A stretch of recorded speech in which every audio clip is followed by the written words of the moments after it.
Hello. Hey. Hello. Hey, are we here? Is this Sounds it? like it. Is this the Could be. show? Could be.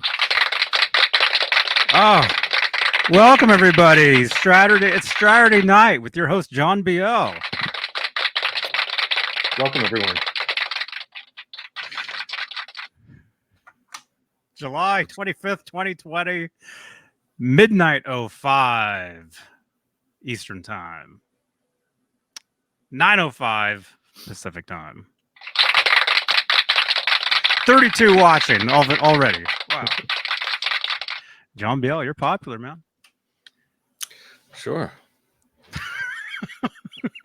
How's everybody doing? Pretty good, man. Good. Pretty good. How are you? Doing well.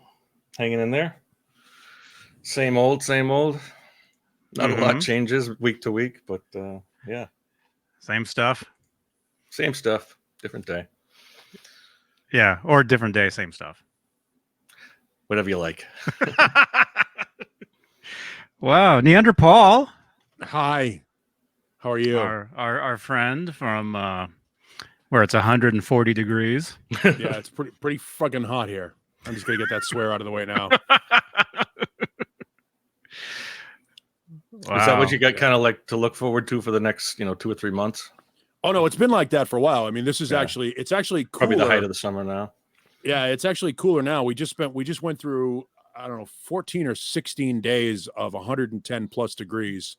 So the good news is it's less than 110 degrees. The bad news is we're getting monsoon now. So I got caught. For those that have never been in a monsoon, imagine the heaviest rain in a hurricane for about 25 minutes. And then that's it.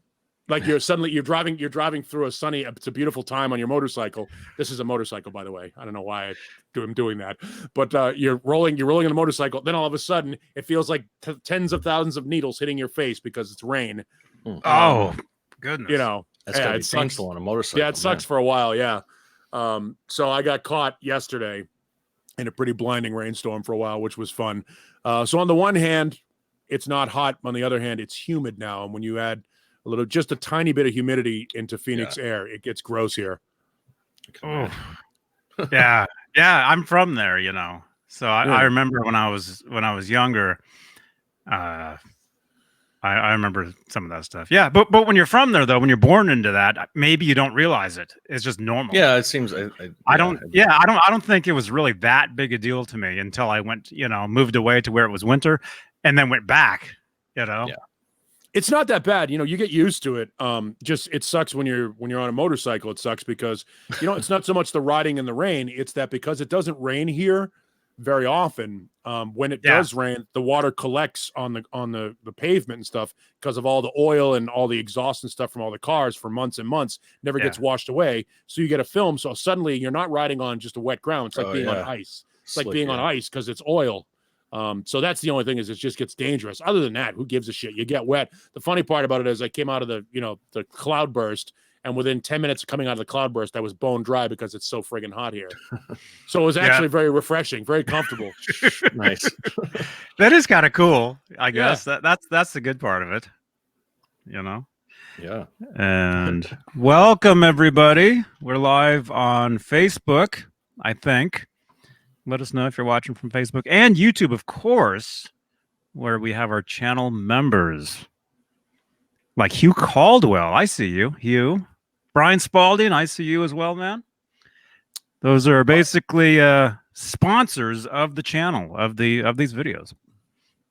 By the way, we're about 2 minutes into this thing and already, or 5 minutes into this thing, and already people are mentioning Peter Green. Yeah, we'll probably make mention of that as well. We lost Peter Green today. We lost Regis Philbin today.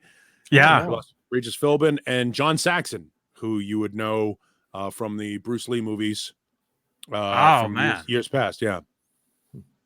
So a couple of 3-3. It happens in threes. I was not aware of that. In one day. Yeah. Oh, my goodness. Yeah.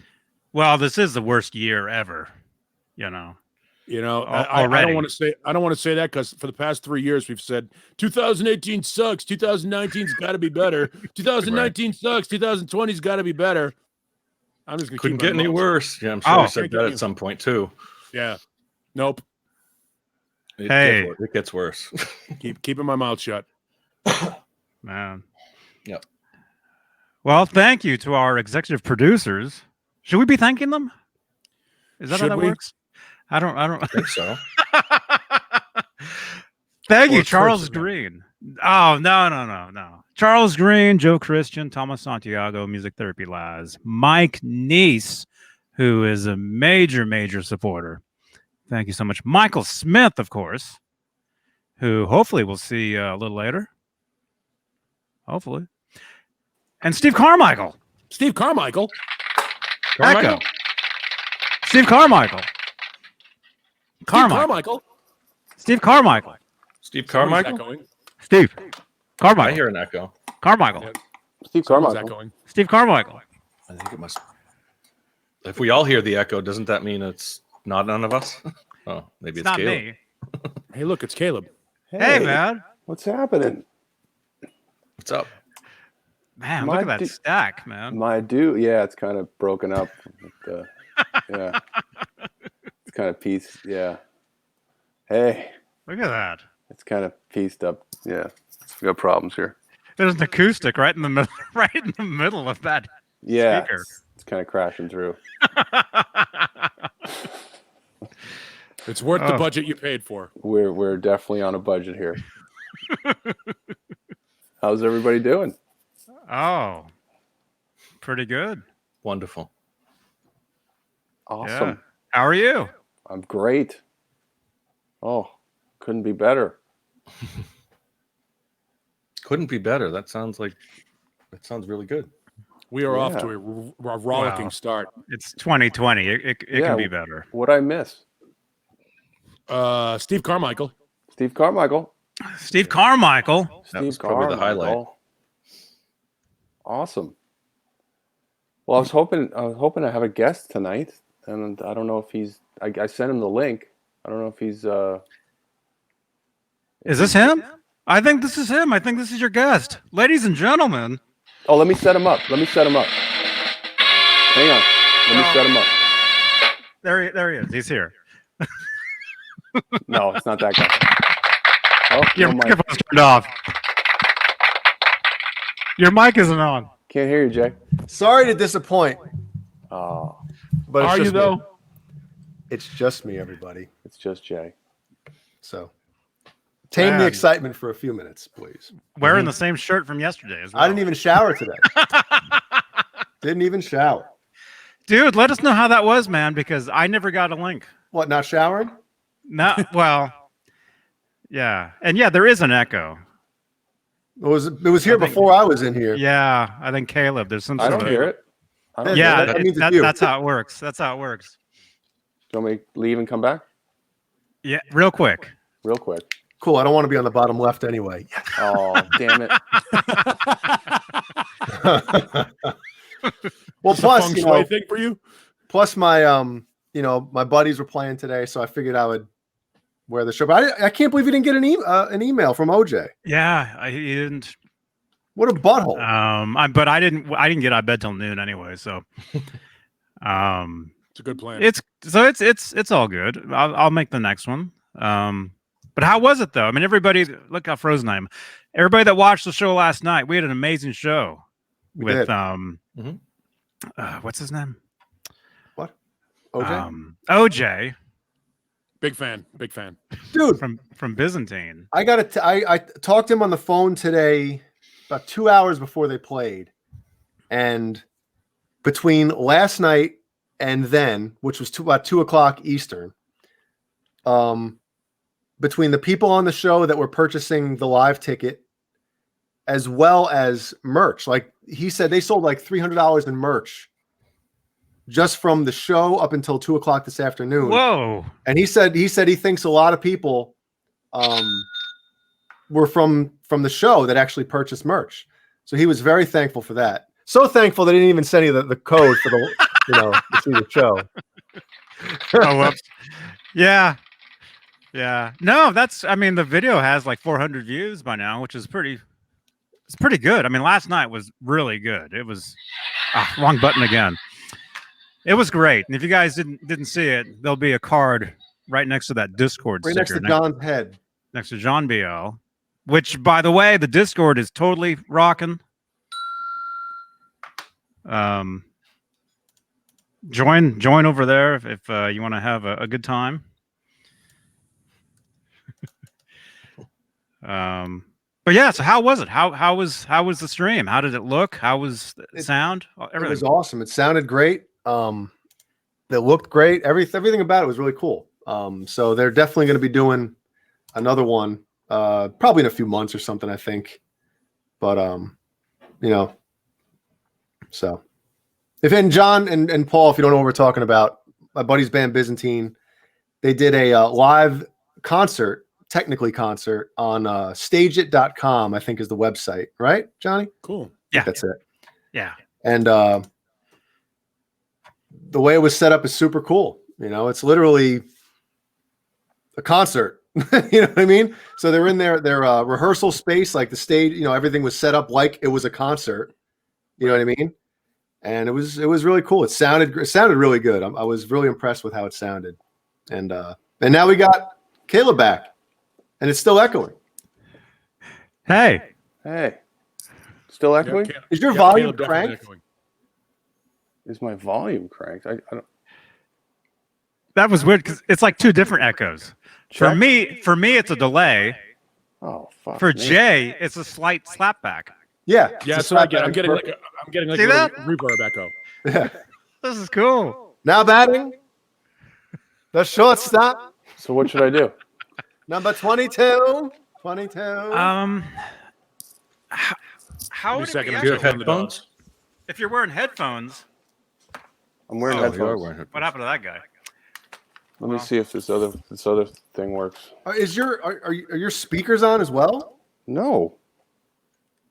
No, you idiot. No.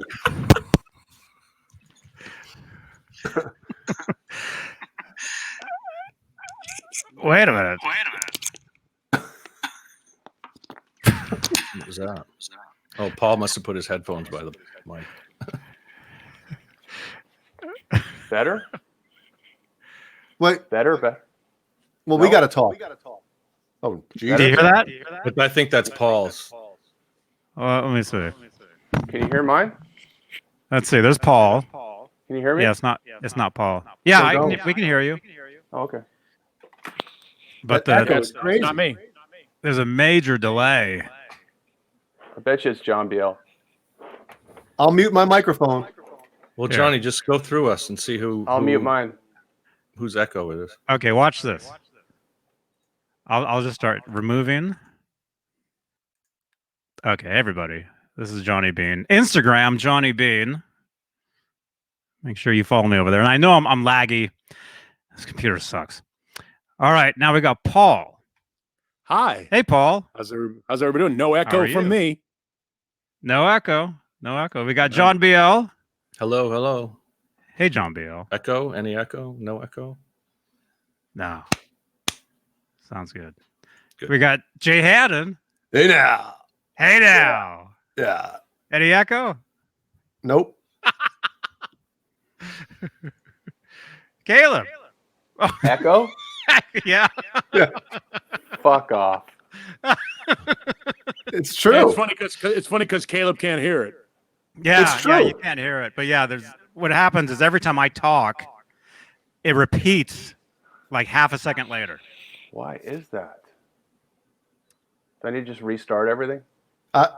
Probably. Okay. Yeah. We'll see you in a few. All right, bye. Wow. I'm checking the, Oh, the but Discord now Caleb just left and now his guest just arrived. Oh, well, Hey, Doug. Caleb brought a guest. Caleb will be back in a minute. Yeah. Does We got audio problems. Does Caleb's guest have an extensive knowledge on obscure Australian bands? I don't know. No, that's John. Never mind. I kid. Who is this guest? Should we bring? Now Should we wait for Caleb? Caleb wanted to set him up, so maybe. Yeah, let Caleb set him up. Okay, we'll wait for Caleb. We'll wait for Caleb to come back. He wanted to introduce you. He's restarting his computer though. So. Well, I think he's in a Mac, so it'll just only take a couple minutes. Oh yeah, those are quick. Yeah. Wait, echo. Wait, there's still echo. You're just in a old kung fu movie. That's what you're in. It's not as bad though. It's very slight. Your lag is pretty bad. I know. The audio is good though, right? Mm-hmm. Okay, yeah, as long as the audio is fine. That's Metal Soda. Nedward is right there. There he is. Getting comfortable. Yes. Yeah, suspense, Amanda. Oh, we didn't do a let's do a roll call real quick before Caleb jumps back in. I did it last night. Oh. Not it. Well, I did discover that there's an easy way to do roll call if you just go up to and you can click on, what is it, participants. Participants, yeah. Just realized that too. So I'll go down the list of participants. We've got where's that? The three dots. It's on the Facebook. Not the YouTube thing. If you go to the chat on the top right, there's the three dots. If you click on them, you can just do a pop out participants, and it shows everybody in the chat. That's all we got. No way. Oh. I think it's everybody that has posted the chat, like that has said something. Okay. Everybody that said something, because we got 71 actually watching. I know there's no 71 in the chat. Right. And now you're stuttering audio wise. Just so you know. I am. Yeah. Let's see. I'm getting a stutter. Wow. Yeah, people are jumping in. So we got Amanda Coombs, welcome. Bent Tom, how you doing? Brian Spalding, Christopher Ileskis, something like that. Cobra Kai Platoon, Crazy Cook 678, David Scher, Half-Ace, Han 36 Solo, Hugh Caldwell, John Moronic, Kevin Cochelle, KXM Rock, Metal Soda, Mike Neese, Mike Rogers, Mr. Hellstorm 74. Notice it's in alphabetical order too. Renus Pinkel, Riley Morgan, SD Design, Susie Sherry. I gotta check this out. Terry Himes, the Dog Paw, Thomas Santiago. What was that? Vista Light. That's one of my favorite lines, man. And Zach Thong. And others. Hit with the hide. Yeah, that's awesome. Well, good job, right, John BL, because you got a lot to make up for this week. Yeah, well.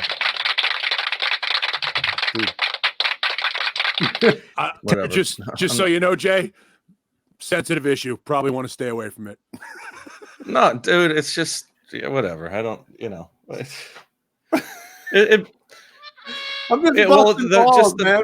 but the fact that it had to be an issue and that just kept coming up, and it does bother me.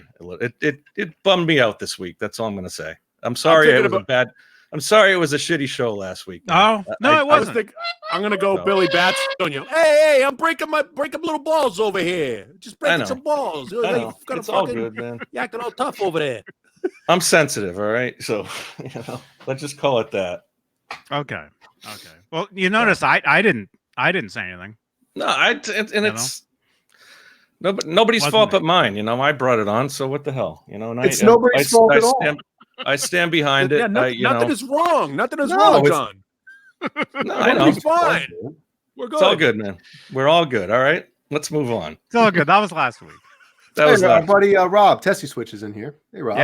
Yes, and Rob, I will email you, man. What is it? Johnny Bean 15? The code? I got to give that to Nightbot. Is Nightbot here, by the way? Have you guys seen Nightbot? Have you seen Caleb? Caleb's here. Okay. I don't see Nightbot at all. Is anybody else getting that stutter editing, or do I have to tap out and come back in? It's you. I'm hearing it. You're like choppy right now. Yeah, I'm hearing it from everybody. So it must be me. I'll be back. It's the opposite. Yeah. Oh, and there's Nightbot. Okay. All right. Wow. Let's bring the baseball announcer back in, Caleb Rappaport. Caleb. Now batting. Hello. Hey. Still there. Yeah, it's still there. We got to. It's all good. We'll deal with it. Yeah, we'll Whatever, deal it's with all it. That's good. fine. I'm That's sorry, fine. guys. Damn it. Oh no! Just don't talk about NXS. And Oh. everything will be fine. I'm kidding. There'll be no talk about in excess. I love NXS. I actually do. I roadied for a guitar player that was in a band. Did I even tell that story last week? Or No, and let's not tell it. I was at a show. I got to see all their guitars. The guitar player plays Kramer's. Did you know that? Okay. So what happened? Wait, where did this guy go? Oh, okay. All right. Do we have someone else backstage? We do. Okay.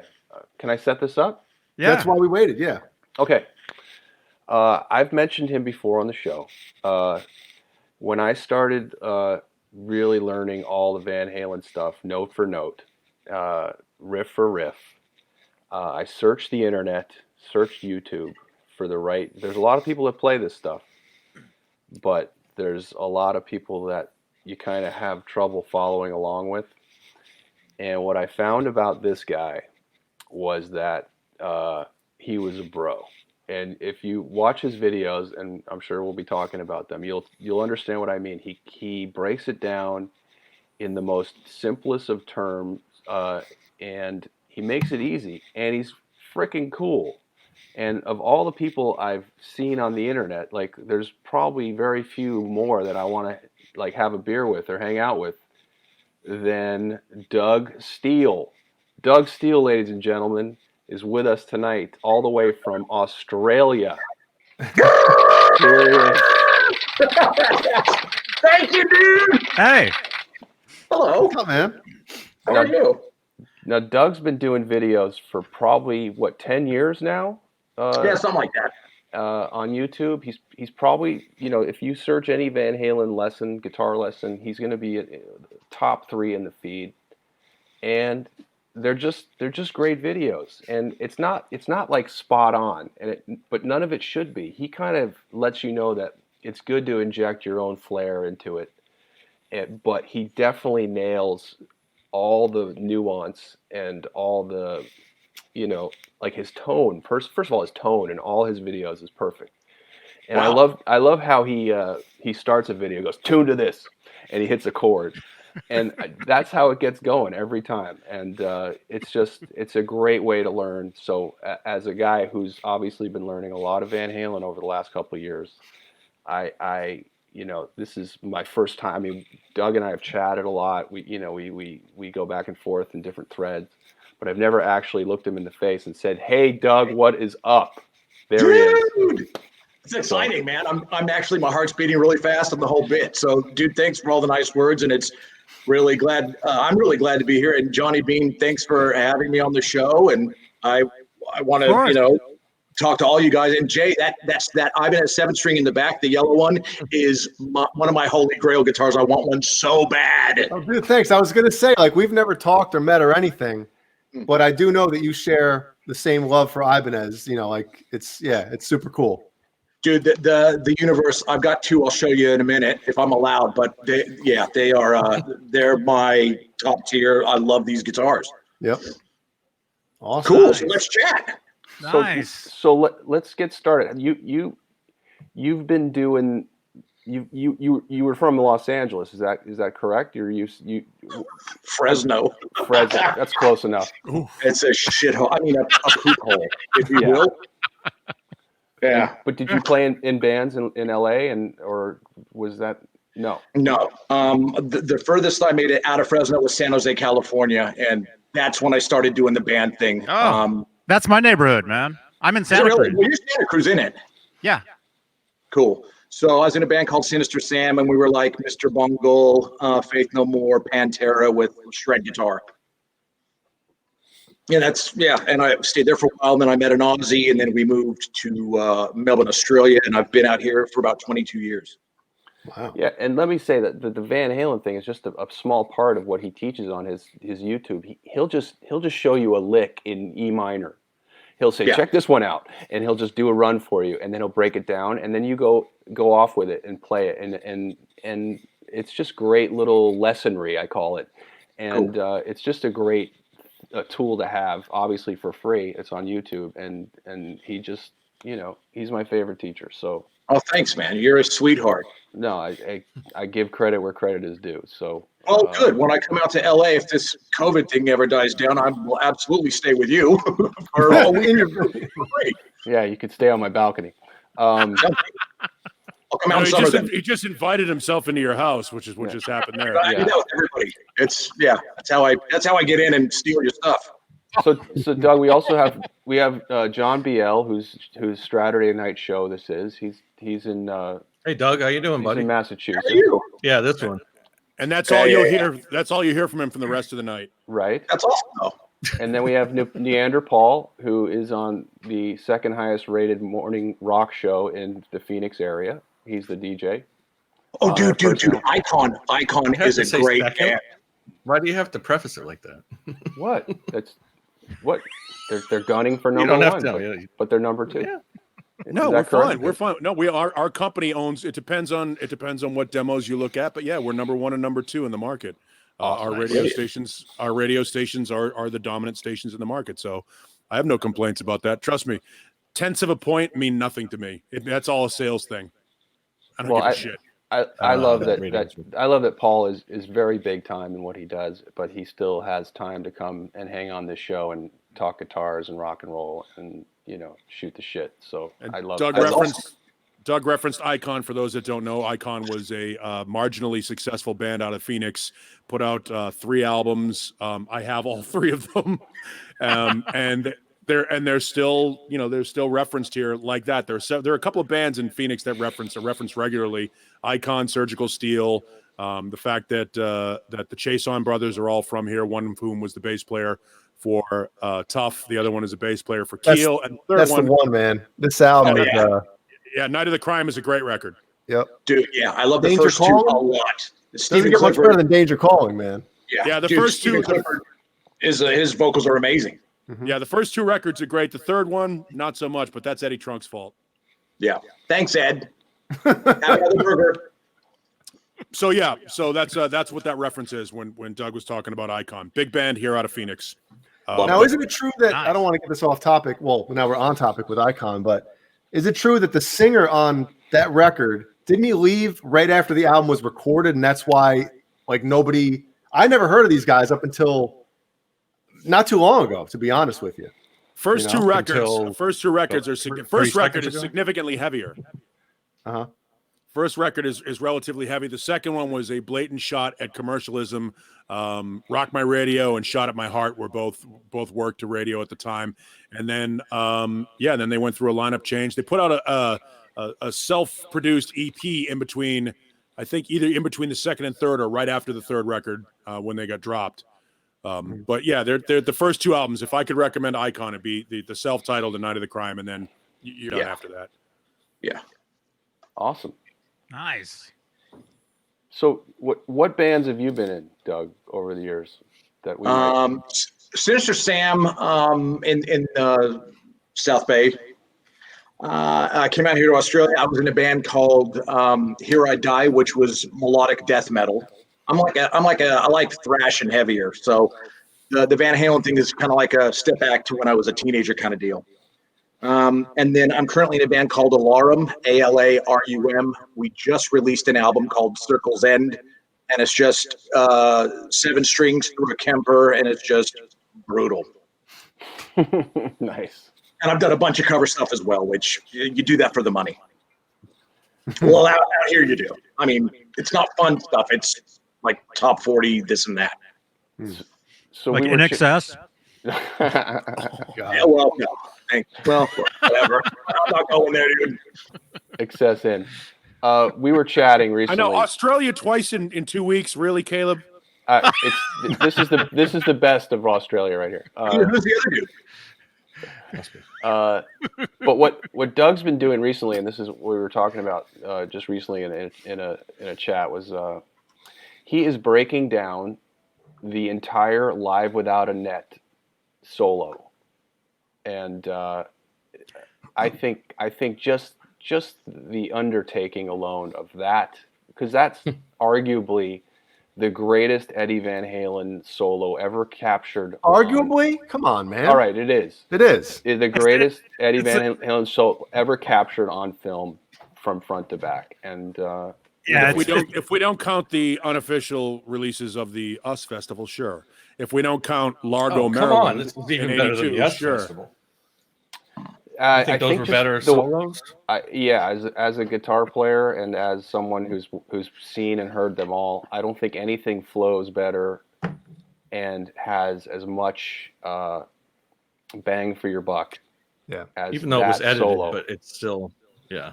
Probably, yeah. It was probably Slightly. edited. It wasn't edited much. It was just edited a few, from what they say. I've heard the whole thing. Number one, There's a chunk taken out. Oh, Here's okay. the two issues I have with it. A, it's edited, and B, it's all stuff he's already done. I mean, it's a great performance. Fantastic. He's been playing the same performance, solo for 50 years. That's why 40 years maybe. Anyway, that's why I prefer the Largo stuff and the Fair Warning stuff, because it was when we first started to see some of those new techniques. By the time 1985 rolled around, he'd been doing all that stuff for 3 years straight. There was nothing new in that solo. Fantastic version of his solo, well executed, well edited, and everything like that. But there was nothing unique about it. You could say the stuff that he did in the vein of the Mean Street lick was new to that solo. The slide stuff he did with his index finger. Sure. That solo, that we hadn't seen before up until that point. And I think that actually for me is the most impressive part of the solo for me personally, because I've heard it all before. You're right. But the stuff he does with the index finger sliding and the Mean Street intro, that to me is the best part of the solo. And I can't wait to see Doug's version of that. Yeah, that'll be cool to see it broken down. Yeah, I'm just doing, little chunks at a time. And I'm actually setting my laptop to the left and just kind of seeing what happens and then just going from here to here and spitting it out. And that's it. Doug, I mean, what's your musical training? What is my physical training? What's your musical training? Yeah, I mean, can you read music? Do you? No. When I was, I think 13 or 14, I heard Eruption and said, don't know what he's doing, but I got to learn this album. So I just put it on a turntable, manually slowed it down with my hand. Wow. Obviously, that changed the pitch of the notes, but at least I could hear what the note order was, and that was kind of. So I'm just like a self-taught REH video junkie and by ear type of guy. Awesome. Wow.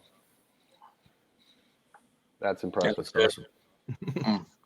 It's funny. I find that most guitar players that I really like are more like that rather than a guy who just throws charts up and can tell you what mode they're in and all that stuff like that. To me, music is so visceral that if somebody, I mean, it's okay to be, I mean, you should be able to read music and all that stuff and chord charts and all that crap. But if you can't feel it, if you can't translate it from your ear to your hands, I think something is missing. Yeah, and I'm all about live playing. And if you're, just in some wild thing, you're seeing Zappa play Zappa somewhere, and he just pulls you out of the crowd and says, "Start jamming in G." I want to be the guy that can kind of do that. So I like improvising and stuff like that. I'm trying to get better at that, but it's all about, for me, it's all about the live expressing. What's that? Pull people out of the crowd at Zappa Plays Zappa? No, not really. Basically, a lot of it's just, friends or whatever. Good idea, though. I could imagine. I mean, that's kind of the way his music is. It's like, a lot of improvising and a lot of, Yeah. I love the live. I love, even Frank concerts I'm a big Frank Zappa fan, and his live shows, dude, they're crazy. Right on. I'm more of a Dweezil. What's the Confessions? Well, that's that album was it 91 or something when Confessions came out? Yeah. Oh, that album is amazing.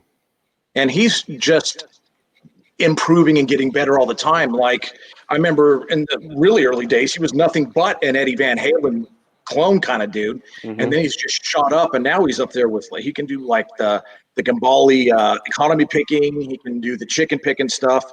He's incredible. That's this guy. Doesn't he do the whole catalog of his father's music, or a lot of when he does Zappa Plays Zappa? It's a lot of It's all Frank. all his dad's stuff, right? Yeah. Yeah, no solo stuff at all. It's just all Frank. My guitar. There's a Dweezil record that I love. Yeah, Yeah, I love the Madonna That's a great Jackson. record. Yeah, that's a great record. Guitar Wants to Kill Your Mama. And this is the one that Jay was talking about, Confessions. That's the one. That's literally one of my probably all-time favorite albums, man. Yeah.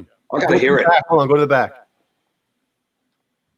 See that What year is picture? that He's playing a Steinberger, and he posted that picture on his Instagram maybe about a year and a half ago. And I asked him, I said, "Do you still have the Steinberger?" And he said, "No, but no. I think I said, you still have the Steinberger, but more importantly, do you still have that shirt?" And he said, "The Steinberger, yes. The shirt, no." Awesome. But that's pretty funny. Now, the interesting thing about this, for those that may or may not be aware, the version of Staying Alive on Confessions that Ozzy eventually released on his box set as well, the original version of that featured Nuno Bettencourt. Wow. And for whatever reason, there was some sort of a legal issue where his tracks had to be pulled off before it was released. So there is a version of it with Nuno Bettencourt and Dweezil Zappa and Ozzy.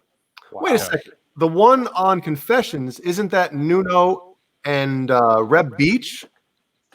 It's the original. The original demo is Nuno and Ozzy. No. I'm talking about the one on Confessions, though. Like on that record. Nuno's on the Confessions one, but he's not on the one with Ozzy. No, but I'm saying on that one though. Yes. Nuno and Reb Beach, though, right? Yes, but it couldn't be released on the Ozzy box set. Okay. Yeah, they had to pull Nuno off for whatever reason. Glad we cleared that up. Yeah, it was, Wow. Was it Sharon? Was it Sharon? Jay was like getting really into it. I have to ask him again.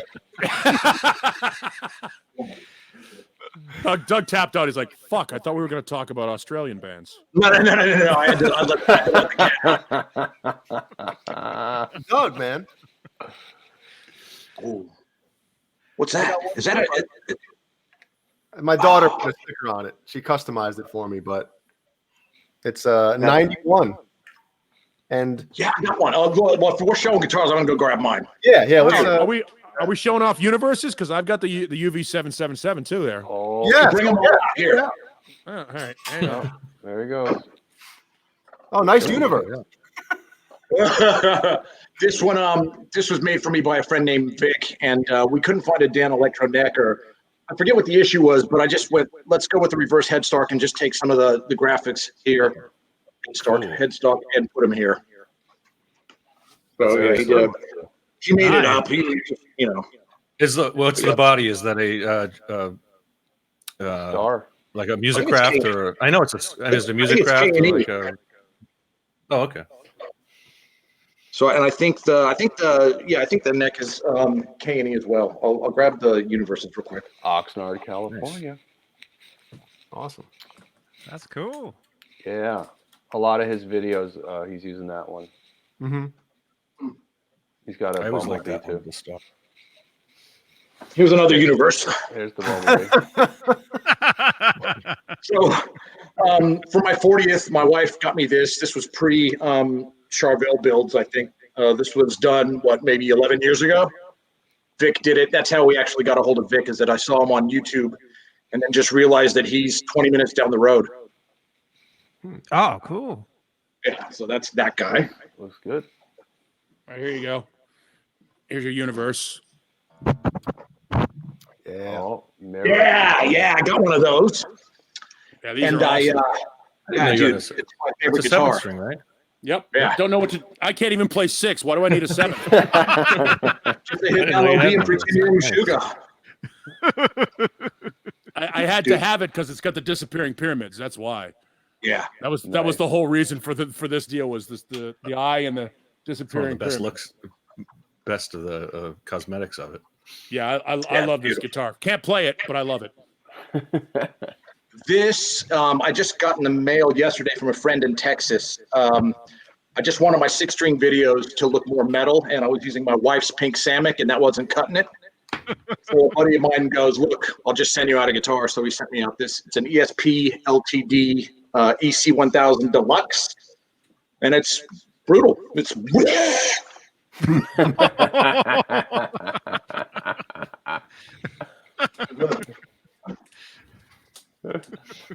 Awesome. Oh, Jay's got one. Yeah. Again, And Ellie We got a lot of guitars here tonight. Yes. Ellie autographed mine with all of her stickers. Oh. And as you can see, I was actually playing it when she was doing it because there was no stickers there. She just kept putting them on. And I'm sure everybody out there that has kids, I mean, once they put the sticker on something, it's hard to take it off. Remember Nesdall saw this. He's like, "Oh, you got to take all those stickers off." I'm like, I can't. Rah, rah, rah. Oh, look at I that. just discovered. Yeah. So this is a universe black dot as well, or a green dot. It's the 90s, I believe. I had somebody paint the body Loch Ness green. I bought the pick guard off of Pro Guitars. He did the headstock as well, and I've got green fret lights, which I'll flip over and get happening. Ooh, You probably ain't gonna be able to see them. Hold on. There we go. Bam! Oh yeah. Oh, cool.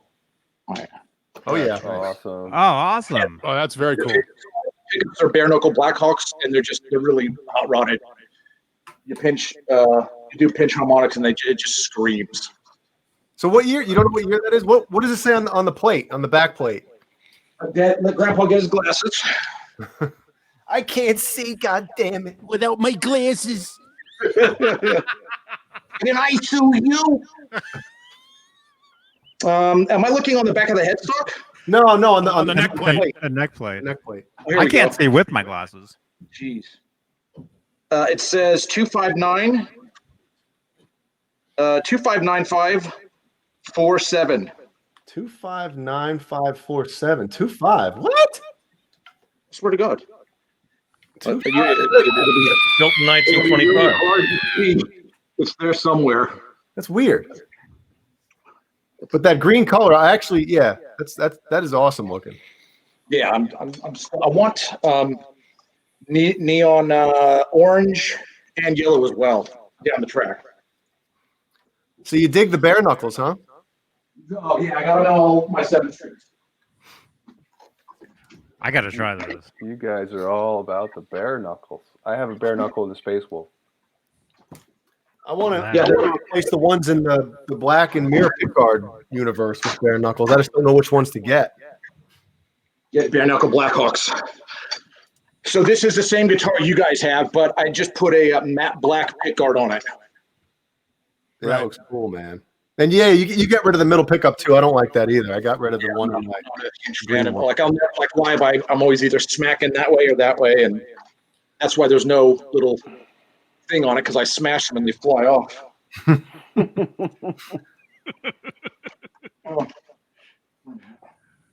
And this is the one I'm retiring. This is the rusty, trusty $15 Samick of Doom that I've used in God knows how many. Yeah, most of your videos are with that. Yeah, it's not fun to play. Cool. So this is the one you're talking. Nice. Oh yeah. This I know it looks like super yellow, but it is that neon yellow color. That's just it doesn't pick it up on here. But I put, I like the little swoosh, whatever the hell thing you call it. Chevron. So I ordered one on eBay, and just cut it out and put it on there. I think it looks awesome with that. It does. Dude, the action on this thing, it's like the lowest action on a guitar that I have, and it's just phenomenal. It really is. I want that. I want a J Custom 7. Like that, dude. There's just so many 7 strings I wanted. I know. I'll be dead before I get them all. Awesome. Cool. Yeah. Anybody else got Awesome. any more guitar? I have a guitar to show. Go on. Oh, do you? Oh, Yeah. I just got a new guitar. Gee, I wonder what it is. Yes. oh, look at that. That thing Awesome, looks dude. all beat up and shit, man. I know. Take it back. I stole it from some guy who lives on Coldwater Canyon. Oh, Piece of junk. Yeah. A neighbor. Yeah. Yes. Look at that, man. I put the quarter on. Yeah. In case you got a Yeah, it's phone awesome. call or something. That's some next level nerd shit right there. This, Let's see the back. I'd be the first one. I mean, obviously, Let's see the back. no reflectors. Sorry. Nerd. Well, that's next. Nah, I don't know. I think that's No, good you'll much. do it. You'll do it because you'll just get sick of looking at it and go, Dude, shit. What else can so- I do to it? I've gotten like 10 messages already about, are you going to do the reflectors? Are you going to do the reflectors? Yep. And yes, the answer is yes. You're eventually going to do the reflectors. Bigger nerds than You me. did the quarter already. You got to do this. Yep. But, You're going to do the reflectors. I'll tell you something. Obviously, the guitar was free. So, and I played it at NAMM, the prototype, and I wouldn't have even asked for it. They offered me any of the Stripe Series guitars for free. Jesus Christ. Just one of them. But when I played this at NAMM, I was like, I'm getting that one because for the Nerd Halen thing, I was going to build my next build was going to be this because I have the Bumblebee, I have the gray, the gray 5150, and I mean this is just it. This we play mostly 90% Roth era material, and so you got to have this guitar. I mean my main stage look is the Fair Warning look, and you got to have this. And so I ordered it, and it finally got here a few weeks ago. And I'm going to tell you, I was really hoping I was going to like it. I fucking love it. And I'm not just saying this because, I'm hawking shit for EVH now and whatnot.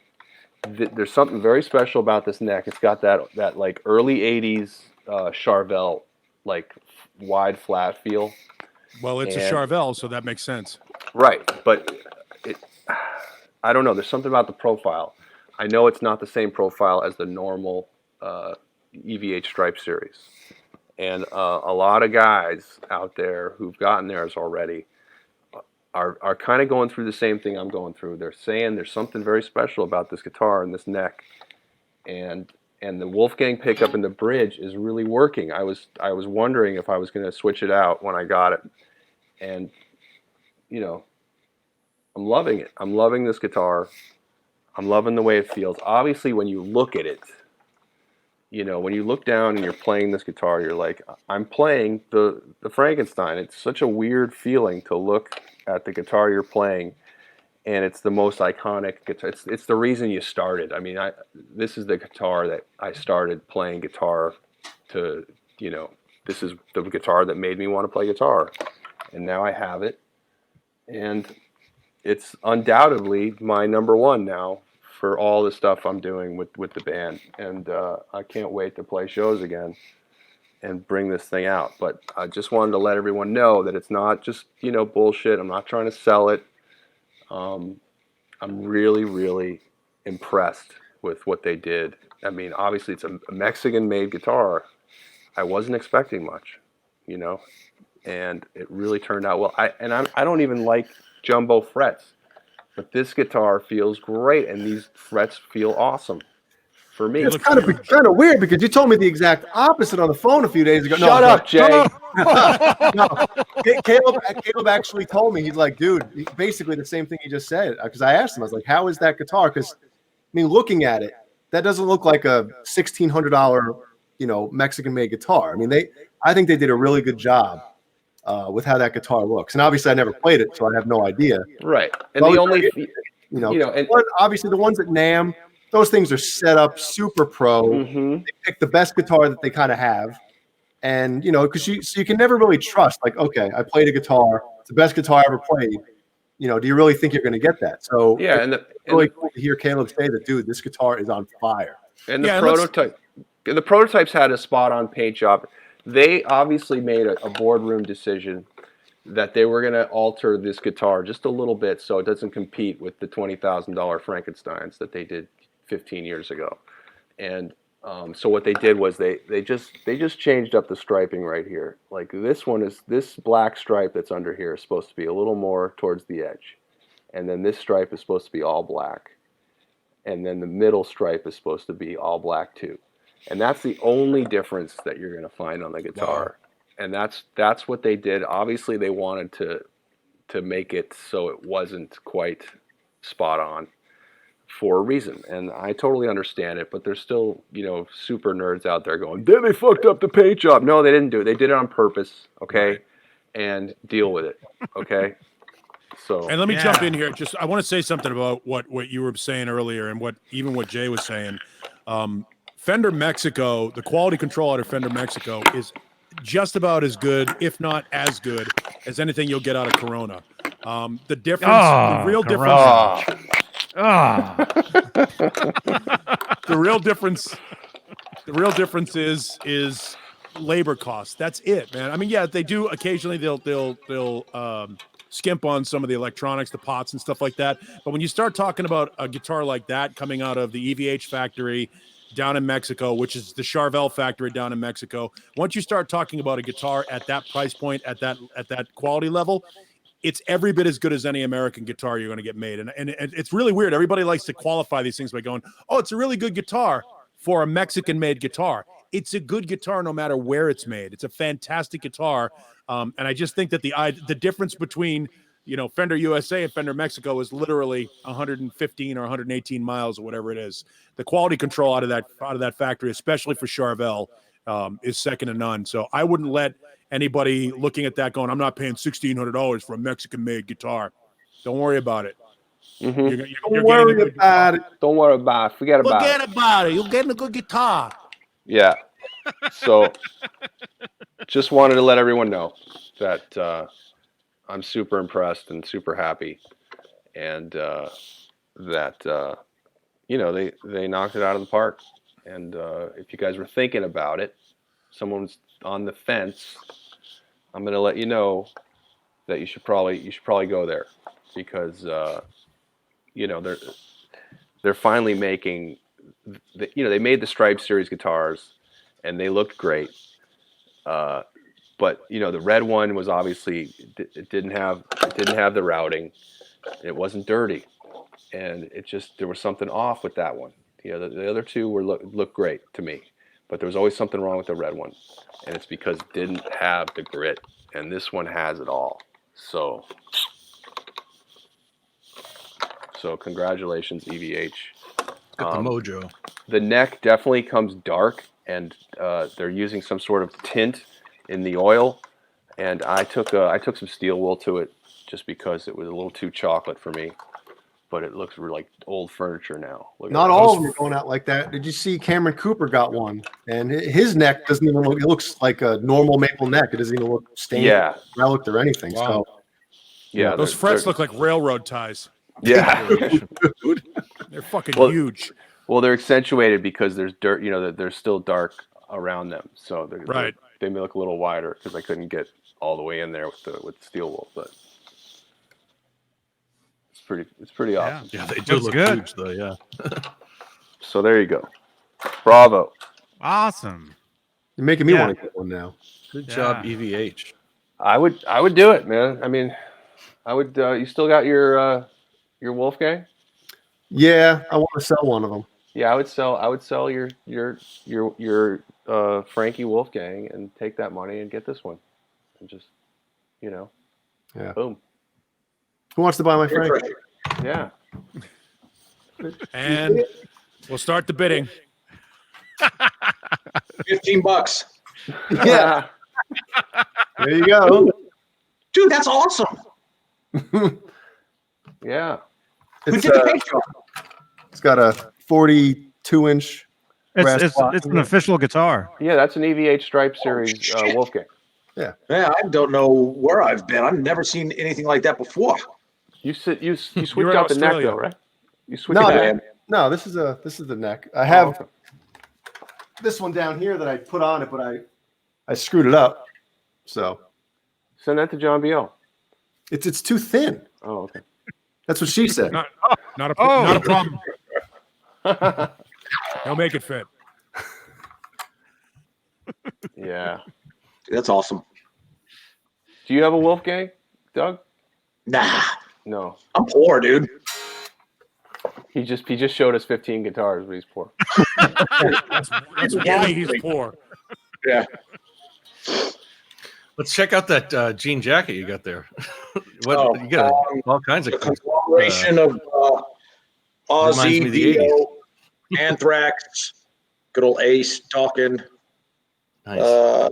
Violence, King Diamond, a couple of King Diamonds, a couple of Meshuggahs. Oh, back pieces. Actually quite nice. Is that Frank on your tattoo? Yeah. Nice. Wow. And we go.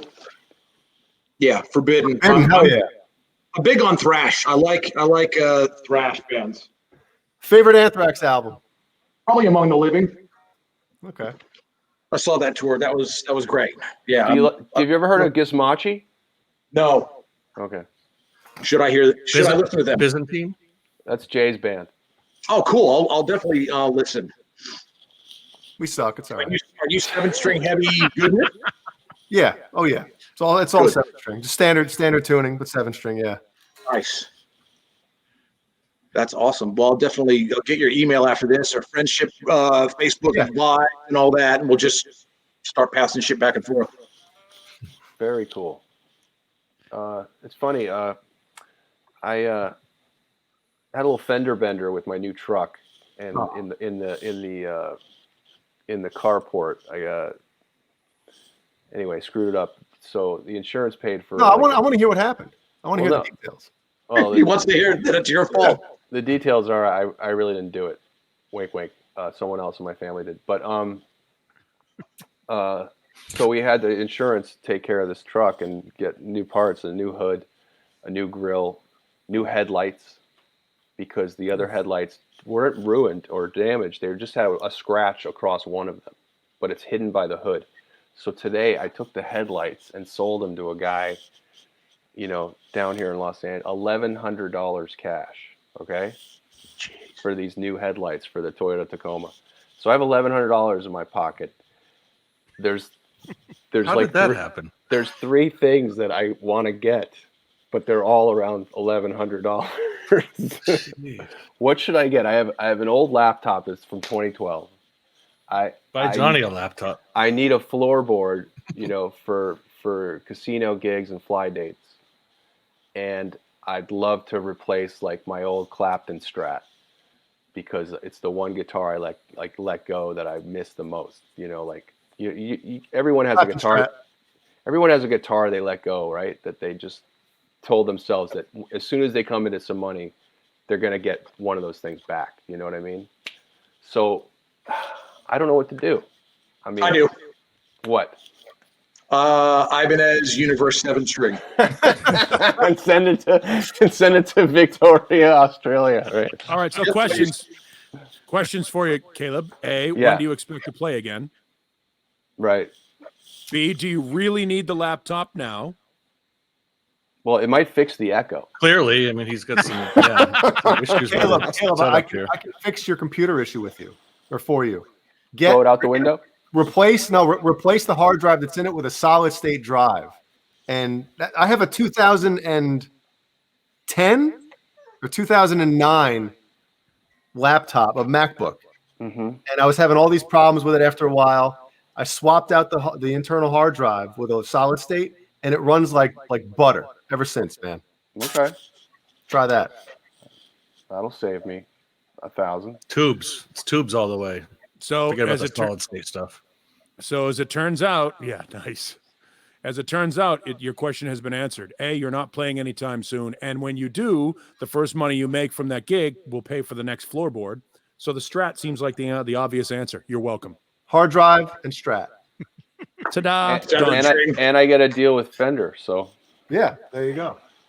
I don't know. So you're supporting your own endorsement? Right. It's just guitar number 8. He's going to show this to his wife later. That'll be the, Yeah. Oh, that'll be the catalyst. She has no call. She has no Dan say in New in it. Jersey. Dan in New Jersey brings up a great point. Just smash up the truck again and get both. Oh, God. Your deductible's probably fine now. Yeah. Sell the taillights. Yeah. Anyway. Yeah, and you don't need an expensive floorboard if you want to. You can get a used Pod HD for cheap money. Nah, I'm thinking about the head You're rush. gonna go with the Helix or the head rush. Yeah. I'm thinking about the head rush just because I've heard such great things about it, and it nails the tone that I'm looking for. And What are you talking about for a floorboard? Like just like an all-inclusive effects unit that yes, yeah, does what you because, need? yeah, a lot of the gigs that a lot of these casino gigs Yeah. and places, they won't let you bring any rigs on stage now. That Now, it's all in ears. So You must be able to go direct with that, like right to a PA, yeah, right? absolutely. Yeah, it's XLR outs. I mean, you can run this thing USB, XLR, RCA, anything you want to do. You get your entire amp rig set up in here, your effects chain set up in here, Yep. and then it's your entire rig in a gym bag. Yep. Yeah. And you just bring that on the plane with you, and you're away you go. There's no rentals. There's no advancing anything. And you already know what your levels are. You know what everything is. You plug and play. All the guy Yeah. all the guy at the soundboard has to do is turn you on and pot up your main. You're good. Yeah, like Tracy Gunn swears by Way the to go. head rush. You had Steve Brown on Friday on Nesdal's show the other day. He was talking up the head rush, big time. And obviously Adam Here's my Reaver, shitty pedal board right here. Adam at FU Tone. But I just use a SansAmp. There you Sansamp will do this. Sansamp It's the is same good. thing that a Sansamp does. Yeah, exactly. I mean, you only need. This is my amp right here. Technically, it's a Joyo. It's like an American copy of like a Fender. And then the other shit, it's probably $300 worth of pedals. That's about it. So, and that's me. I'm not Caleb. I'm not. I traded playing the whiskey or anything. So, I traded a Fender Mustang 5 half stack that I paid $150 for the Pod HD 500X. So to me, it's $150 spent for that unit. You won't find one for $150, but you can get one for like $300 now. Question for Doug. Yeah. Do I read this out? Can you ask Doug, is he named the green Ibanez Nessie after Loch Ness? No, I've actually called it the Hulk after a friend who said it looked like the Hulk. So that's what it is. Hulk smash. And the color is Steve Vai green or Loch Ness green. Yeah. Yeah. True neon. So if you're on stage and black light hits it, it glows in the dark. It's insane. Yeah. Rad. Yeah. Caleb, regarding that head rush, have Yes. you heard anybody on YouTube that cranks out a nice brown sound from it? Yes, Steve Brown. In fact, he's created a bunch of presets, and he actually said he dialed in stuff, right to the bone. He was, he's an engineer producer, so he was like going note for note on certain old Van Halen records and matching it with it. He made a bunch of presets that are available on it. So. Cool. That's the beauty of these things too, is once somebody creates a patch for it, you email it back and forth. I mean, it's idiot proof. Download it. And there's you have a Kemper though, right, Doug? Is that what I've heard? No, we use what the other guitar player in the band has a Kemper. I've actually got a Helix Lite, and I run it through a Carvin TS100 100-watt power amp, and then I've got an angle cabinet. And the smart man right there. See, digital into 2 power amp is kind of the way to go the balls on it is insane. Yeah, I mean, a lot of people talk a lot of shit about all these modelers and it's not something pushing air and you're not feeling it. You don't get feedback but it's the same dude. It's the same dudes that think that presets are the way to go. Mm-hmm. Like instead of grabbing a preset and tweaking it, they just think that, there's a preset and it should sound exactly the way I want it to sound, and they're sad because they got a tweak here and there. Well, fuck them. I still have an old 88 MP1 that I love. I love the sound of that 88 MP1 through an old. I think it's a MIDI Verb 2. Like that's how old this shit is. You run those things back to back right into an old, either a JCM 900 combo. Or even a Lead 12 mini stack, micro stack, and it sounds fucking awesome. Yeah. I got a friend that's got a Oh, I'm sorry. I got a friend that has he's got 2, I think, but they're the Marshall JMP1. I got one of those. And he runs that through a Meshuggah tube, like 200-watt whatever, tube power amp. Are you talking about me? No. Dude, he plays death metal and he tunes way low, but it like that low B is just crushingly. It sounds like 2 guitar players and it's just the one guy. Yeah, because I have a like I've actually reamped guitars on a couple albums with my Kemper, but I run it through a Simulclass 290 power amp Mesa, and then out, through a 4x12 Recto cab. And dude, nobody's like, hey, I think Jay reamped the guitars with, no, it's like, dude, the guitars are ripping, and that's the thing. You're putting, tube saturation and through a cabinet and into a microphone. You're pushing in the air. You're pushing right there, man. Yeah. I like this guy more and more.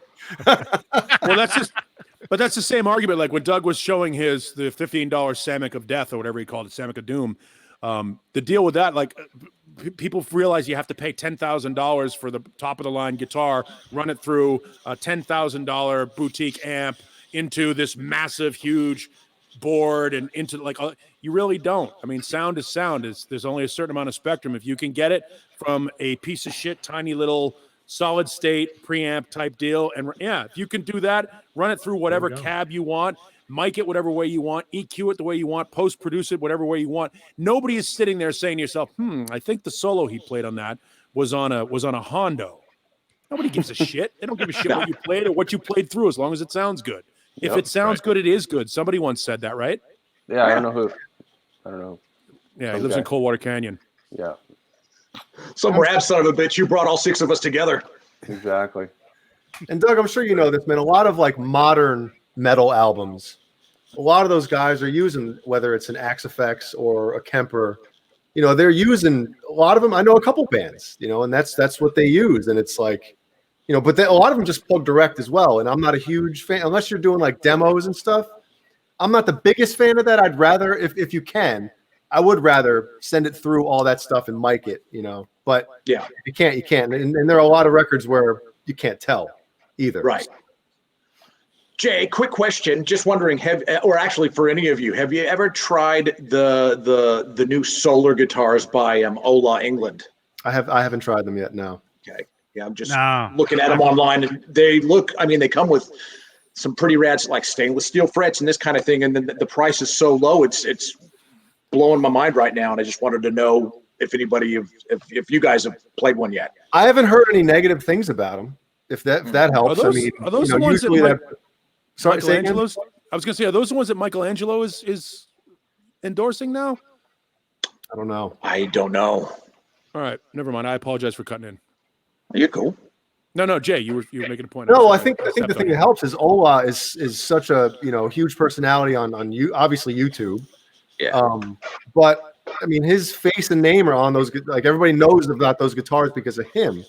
Yeah, and I think that really helps. Like he doesn't want to put out something that's subpar or even mediocre. You know what I mean? So I think, Yeah, I mean, just go to the website and they're beautiful guitars. You look at the price and you're going, is this wrong? Because this doesn't make sense to me. Yeah. Yeah. Anybody in the chat? Have you tried well, he says Solar, but because he's Swedish, so Swedish is great. Oh yeah. God bless Meshuggah. Let me just say. Thanks, Dave Lavallo. Dave Lavallo pointed out it was Sawtooth, my mistake. Doug, I'm assuming you're a Soilwork fan as well?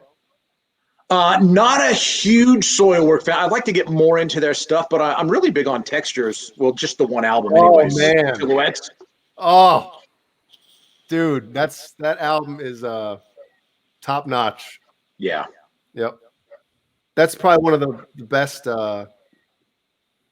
Well, never mind. I don't want to get too crazy here, but do it. I think me and you were the only two metalheads, like extreme metalheads. I smell a show between Doug and Jay, like a metal show. Dude, 100%. You found your co-host for the metal show. I got Brian Bosom, man. Boner Jams. Oh, Boner Jams. Yeah, he's the one that wants to do it. So make room for a third. God damn it! You see that yellow one right there? Yeah, that's the one I want in a 7. Me too. Yeah. Look at you guys. Is there a Floyd option on that? I think there is. He's got a 7. I think it's with the Floyd option as well. But I saw that, and just any kind of bright, loud, blinding color is right up my alley. Mm-hmm. And of course, I like black as well. Or even like a maple neck on a black guitar. You can't go wrong with that. Ooh, that pink one. At There's least the Floyd. another company knows how to make a pink guitar, unlike that other company that sucks. Ibanez knows how to make a pink guitar. Yes, they do. Yeah, Yeah, definitely not. this. That's not Weasel Pink. No, that's not Weasel Pink at all. Yeah, Do you, that's cool. Doug? Have you ever played Weasel guitars? Nah. Smart. Smart man. Oh, okay. So I can read between the lines here. No, actually, I haven't. Yeah. I got a buddy. I don't even know if he's with them, but I got a buddy out here. His name is Rohan, and he's in a project called "I Built the Sky." Mhm. I think he may do some stuff with that. See that black one's that's badass right there. Is that the one that sold out? Look at that shit. That was Yum, awesome. yum, yum. Look at that. Look at that. Yeah. That's a crazy price, dude. Yum yum yum.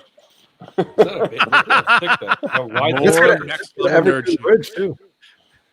All Johnny, these is a humbucker. What? Johnny, can you click on one of those and see if there is the Floyd option or no? That looks like a bass. More details. All I'm going to say is if anybody ever says that Saturday Night Live doesn't talk guitars, they didn't see this show.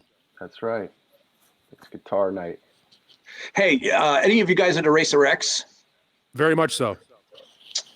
There was back in the day, there was Paul played like this pink guitar that kind of looked like a Tele. I think it's called an Ibanez Olympic or I don't know. It's a really weird kind of ugly shape, and it's on the first REH Intense Rock 1 cover. Right. I'd love to down the track, and Bruce had one in green, but I'd love down the track to get one of those in a 7-string. Basically, I just want to get everything that's ever been done, but in a 7-string. Yeah, I've seen that guitar in person from like a foot away. I went to MI for a little bit. I didn't finish my year, but Paul would give little 5-on-1 lessons or 1-on-5. Nice. So we'd be in a room, a small room with Paul Gilbert, and he'd be sitting there with that guitar and just doing stuff that made you want to quit. Dude, his hands are like, I saw Racer X live way back in the late 80s, and his hands, his span is like he's 6'6" or something, but he's got ridiculous hands, and you'd expect somebody with huge hands like that to be uncoordinated, but just kind of the opposite. He's all over it. Yeah, there it is. Oh yeah, man, it's like, I remember it's that. like Vi. Vi's hands look like the Wolverine's freaking blades. Yep. They're the longest fingers I've ever seen. Look, that has a Kaler on it. Yeah.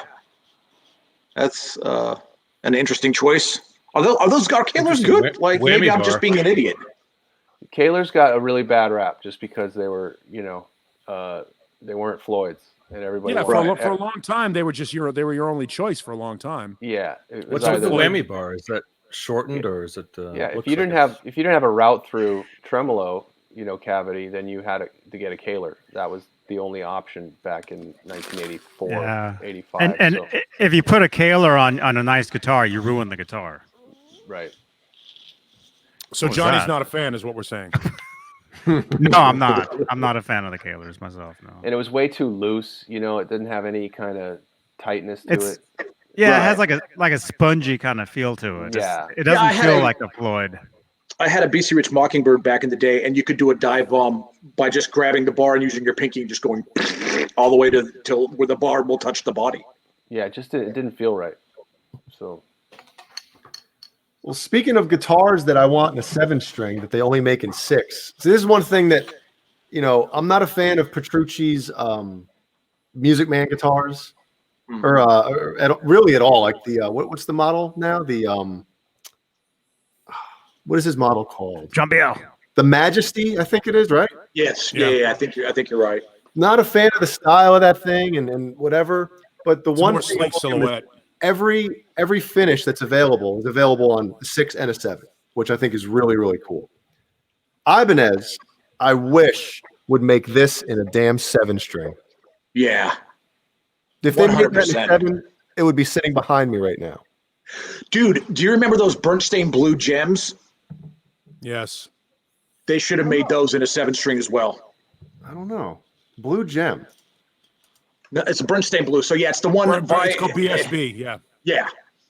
and it's like they paint it and then they torch it, and so There it it looks stands there. obviously Oh burnt. yeah. Yeah, they should have made They one of were made those. for They should have made those in a 7.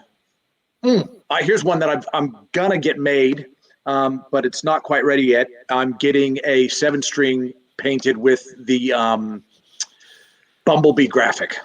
Ooh. Yeah. So, and I'm having Victor stripe the headstock as well, and he's not happy about that. So I think he's going to put on the back of the body. He's going to make a penis or something. That was talked about, and I said, okay, like if that's what you want to do, no one's going to see the bat. I don't give a shit. Do it. But that's my penance for him. You know, he's like, no, we got to keep it. I go, no, man, I'm never going to sell it. Paint up, like don't even have an Ibanez branding there. Just fucking get rid of all that. Paint the whole thing, you know, black and yellow. And so I'm waiting on that. He's just waiting for the weather to get better. But have you guys also seen the I think it's a gem with the Frankenstrat paint job? Yeah. I love that. That's It pretty looks badass. great. Yeah. Yep. Is that the guy who dresses up as a woman? And Mrs. Smith. Oh, does she have that? I believe so. Yeah. Wow. I want to get what I would think would be really cool is an actual 7-string 5150, but I need a neck pickup. So what I was thinking about doing is getting a custom-made neck pickup and then having it painted so like the stripes are over it or whatever would be there. Oh, so it's hidden. Yeah. So Dude, that'd be awesome. Well, if you're gonna go custom, that's a the great way to idea. do it, definitely. Yeah. Yeah. And it would be 24 mean, frets. I would get one. I would get a 7 24 fret. And what would you do? Would it be a 5750 or a 5157? How would you number it? Yeah, you'd have to put like 0.5 or something. 7170. 7170. Oh, Yeah. 7170. I like that. There I you like go. that. Yeah. You know what else I want? I want a like the Dean ML, the dime bag shape, but have the star graphic on that. So, Doug, a couple questions. I want to ask you some questions. Yeah, do it. Immediately. This is fun. I'm going to ask you some questions. I want you to tell me answer the questions. Who's your father and what does he do? when did you start playing guitar? How old were you? I'd say about 15. Okay. Oh, late. How long after you started playing did you pick up a 7? Oh, geez, late 20s. So, okay. Now, obviously, I'm thinking Meshuggah was the band that kind of made you want to get a 7. It might have even been Korn, but Meshuggah definitely tipped me toward playing a 7, never playing an 8, and never wanting to play a 6. Didn't you guys listen to Passion and Warfare though? Yeah. So you weren't, that wasn't enough to get you into. I thought it was a high A string. Well, people did try that, and the 8th string kept snapping. I know Lynch tried it. I think Vi even tried it. So that's not. But yeah, they just kept snapping. It was Korn that did it for me. When I first heard the first Korn record. Yeah, I was just like, I was how old was I? 17, I guess, when I first heard the first Korn record. So I'd only been playing guitar for like 2 or 3 years, and then in '97, when the first year of the RG 7-string, I bought a blue one, and from then on, man, I was like, and now I wonder if you feel the same way. When you pick up a 6-string, does it feel like a guitar missing a string? Yeah. I feel the same way. Like I pick up a 7, it feels normal. I pick up a 6, and I feel like something's missing. Yeah. Like if I wasn't doing like the teaching thing on YouTube and that kind of thing, I would just never play a 6. Wow. I mean, Jay, like we both, I'm speaking for you. love really aggressive metal, and like 7-string I think is perfect for that without getting like 8-string for me is like Meshuggah, and only in my opinion Meshuggah would be allowed to play an 8-string. You'd be able to do anything you want aggressive wise with a 7-string tuned to standard, and that should really be it. But everybody wants to do what they want, and that's cool. That's just my opinion. I feel the Yeah, eight string, the chords, you can't play a power chord with on those low strings because it's Right. Yeah. True. Because now you're What's getting the into eighth bass string territory. tuned to? I know 7 is the low B. What's the 8th string? Is it a higher string or another lower F sharp? string? No, it's a lower. It's a lower. It's absolutely lower. You might be right. It might be an F sharp or something. Yeah. One of those. Yeah. But Wow, you F know. sharp. That's a strange. I think it's too much. I honestly, and you're right, Doug. The other bands that started using 8 strings after Meshuggah did, like you can only really play those single note riffs on that low string. And I think a lot of them just got caught up and everything. Like, oh, it sounds like Meshuggah now. It sounds like Meshuggah. At that Right, point, yeah. But at that point, you just have a second bass player. yeah. Get rid of the bass player. You get rid of it. Just have be Spinal Tap. 4 guys with basses on stage. You play the but that's not, You tried one of these? That's got a low R string. It's a Chapman stick. That's Those not strings are enough not- strings. Tensioned at all. yeah. That's so good. I bet that gets great sludge sound. Oh my god. So, Kudos. I take the feel whole band just to play the one guitar. I've been kind of critical. F sharp. It is I've been an kind of F sharp. critical of Meshuggah since after the Nothing record, because I understand that was the first record they used the 8 strings. But I feel like a lot of the music got really slow and monotonous. And I have a buddy who's a producer. I'm not going to name him, but he's friends with the drummer, Thomas Hockey, or whatever, how you ever say his last name. And this is breaking news, folks. But Breaking nudes? according to my buddy, they're going back to 7 strings on the new album. Oh, nice. Yep, they're ditching the 8s. Now I don't know. Maybe they'll have a couple songs with 8 strings. Who knows? But according to my connection, they're going to be going back to the 7. A Johnny Beane exclusive. Johnny Beane exclusive. Now, are And there I'm any not giving up my metal, source. metal bands Finally. or any bands you can think of with 2 bass players? Then, that might want to get that extra low end. I don't think there's anything that have 2 bass, full on bass players. No, nothing. I You guess wouldn't if be they able to want the extra low end, you just put it into the extra guitar, the 2 guitars. Out here in Australia, I believe they were called Uncle Chunk, and it was a drummer and 2 bass players. And yeah, they were a trio, and they did really, really Uncle Chunk. well. Wow. Man. We should get the lowdown on them. Jesus Christ. Like, How would you even play that?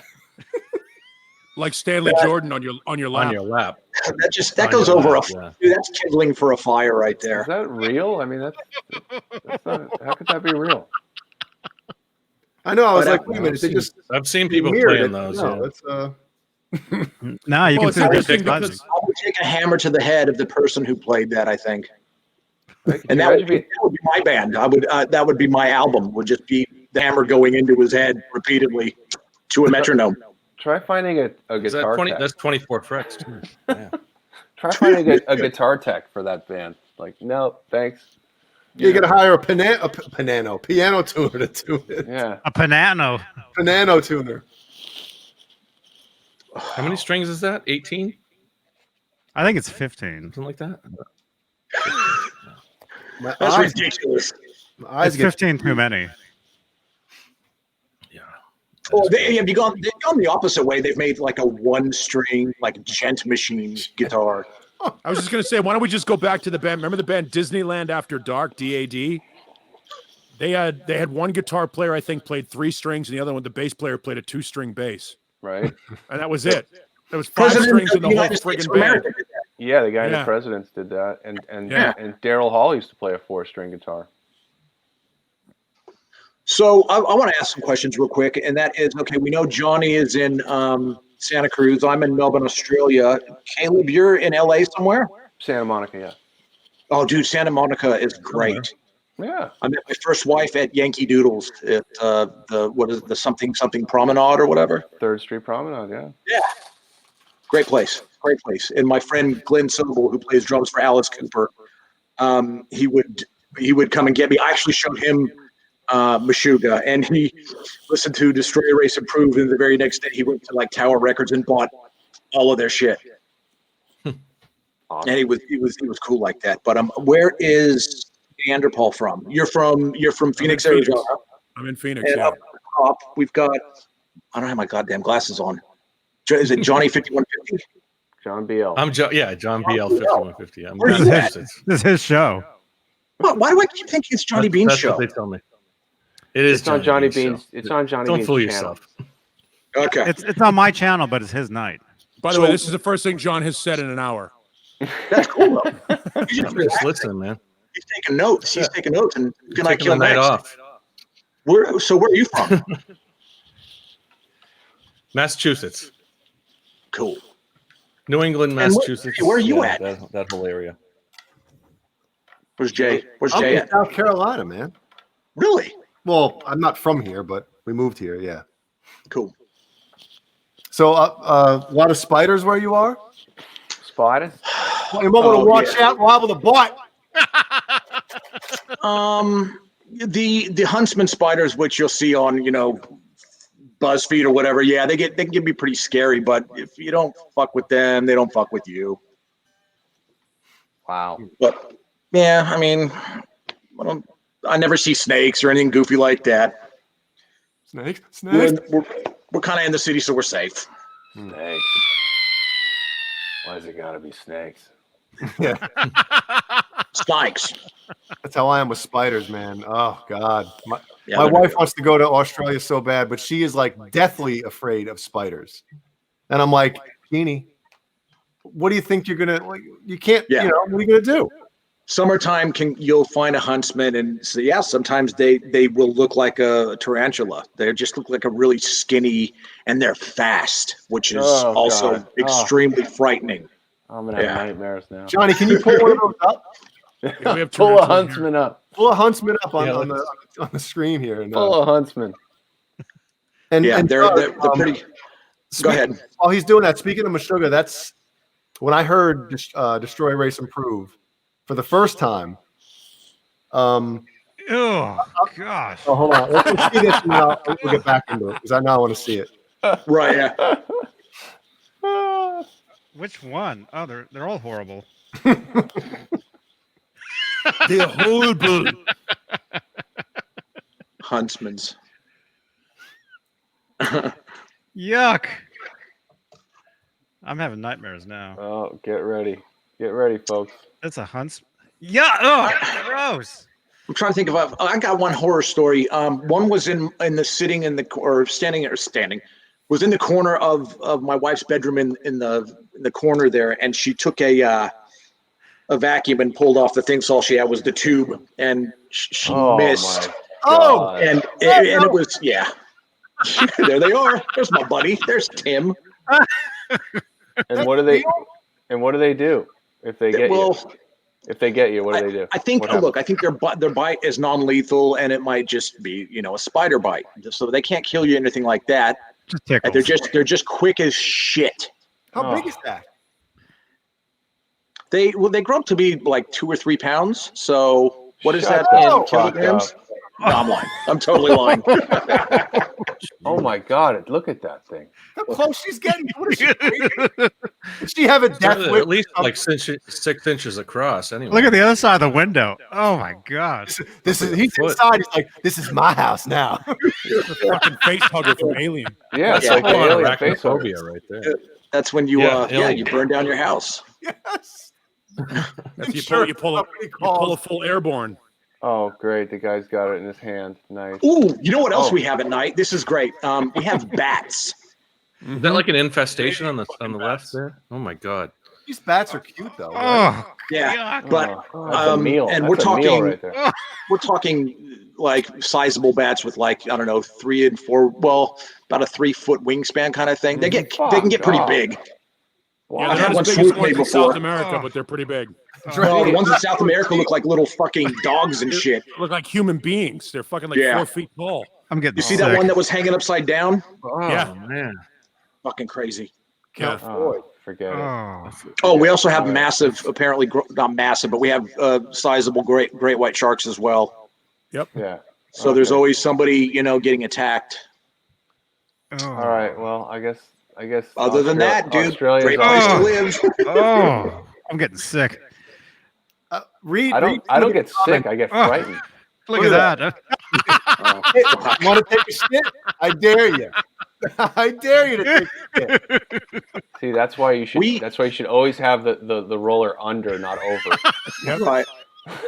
Yeah, because It's usually if it goes this under, it happens a pulls the lot. spider back towards the wall.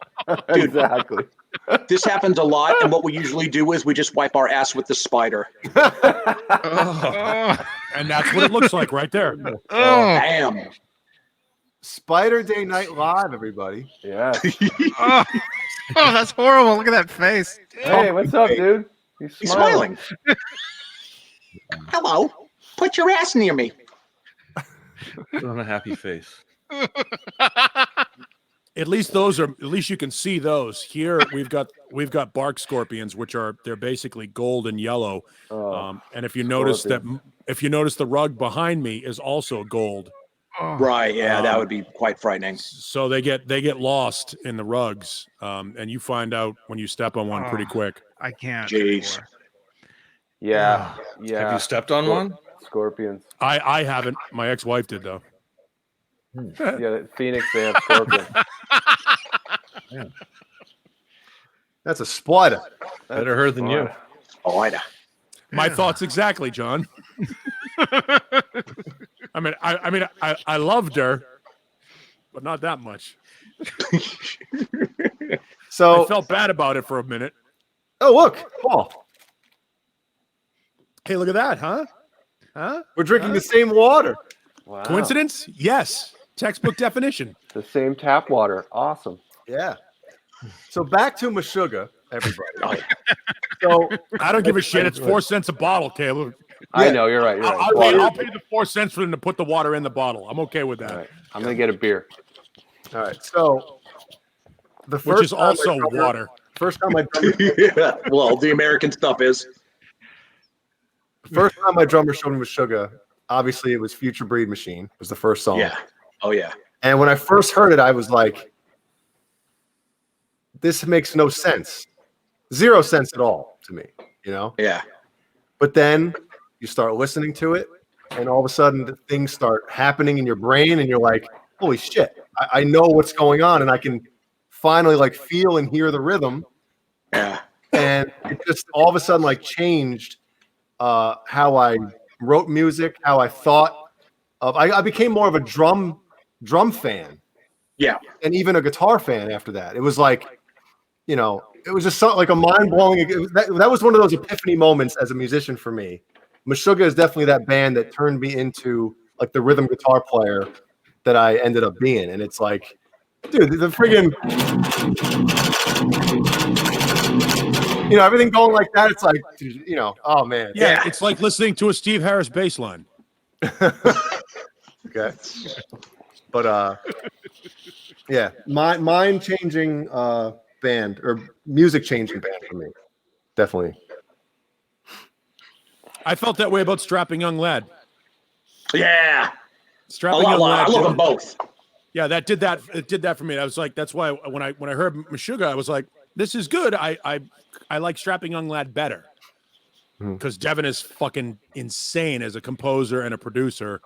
Yeah. And if Jay, if you've never listened to Devin Townsend, you should. I have, yeah. Oh, okay. I always wanted to listen to music or even write music that had both elements. So had Meshuggah meets strapping and like Right. textures, silhouettes is pretty much that album. Mm-hmm. You got to hear that shit. That's a great album. Even the one before Silhouettes. Shit, the hell one is that called again? Is that one awesome as well? Oh yeah. Those two. Cool. The one before Silhouettes and obviously Silhouettes. All right, I'll get into that one you're talking about because I only know of Silhouettes and I just pretty much don't listen to any other textures. Well, you know what? Their last album, because then they broke up, but Yeah. they got a different singer for their last two albums, and it wasn't the same. But the last album that they came out with a couple years ago is actually pretty damn good. It's not as good as Silhouettes or the one prior, but let me just find out what that album's called. Crap. Cool. Textures. Thanks, Caleb. It's a good Thanks for beer. sharing. What are you drinking? Did you bring enough for everybody? My favorite. Drawing circles. It's on the green screen. This is Pacifico. Cool. And what was I can't. One of my glasses. It's Drawing Circles is the name of the album. Oh, okay, cool. It's invisible.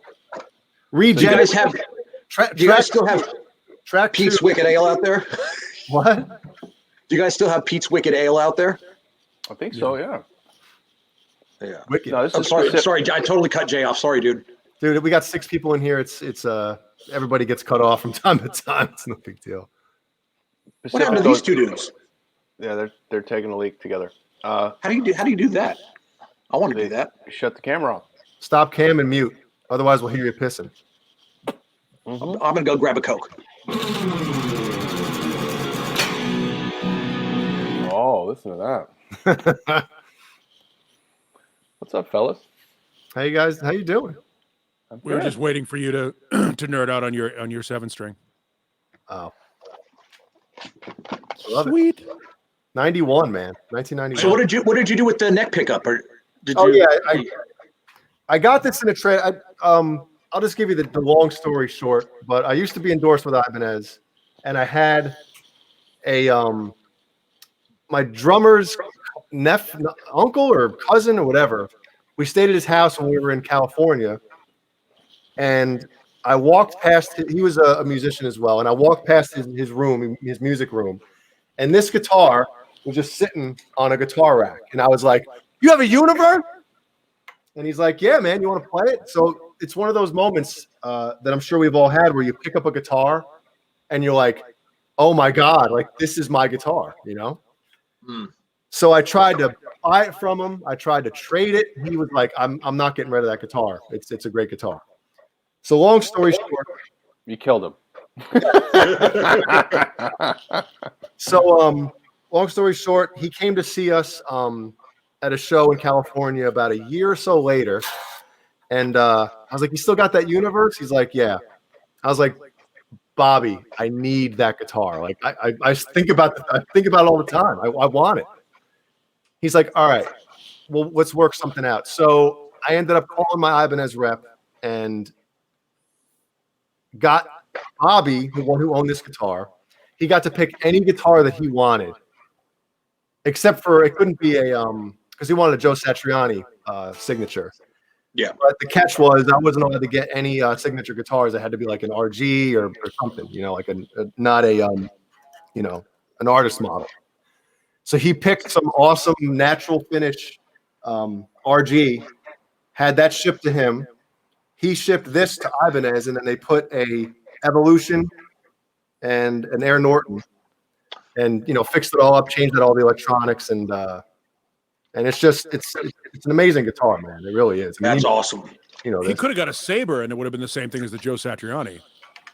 Well, Is that so? That what year was that? the year that this happened, Yeah, 2005. and that's just your number one since.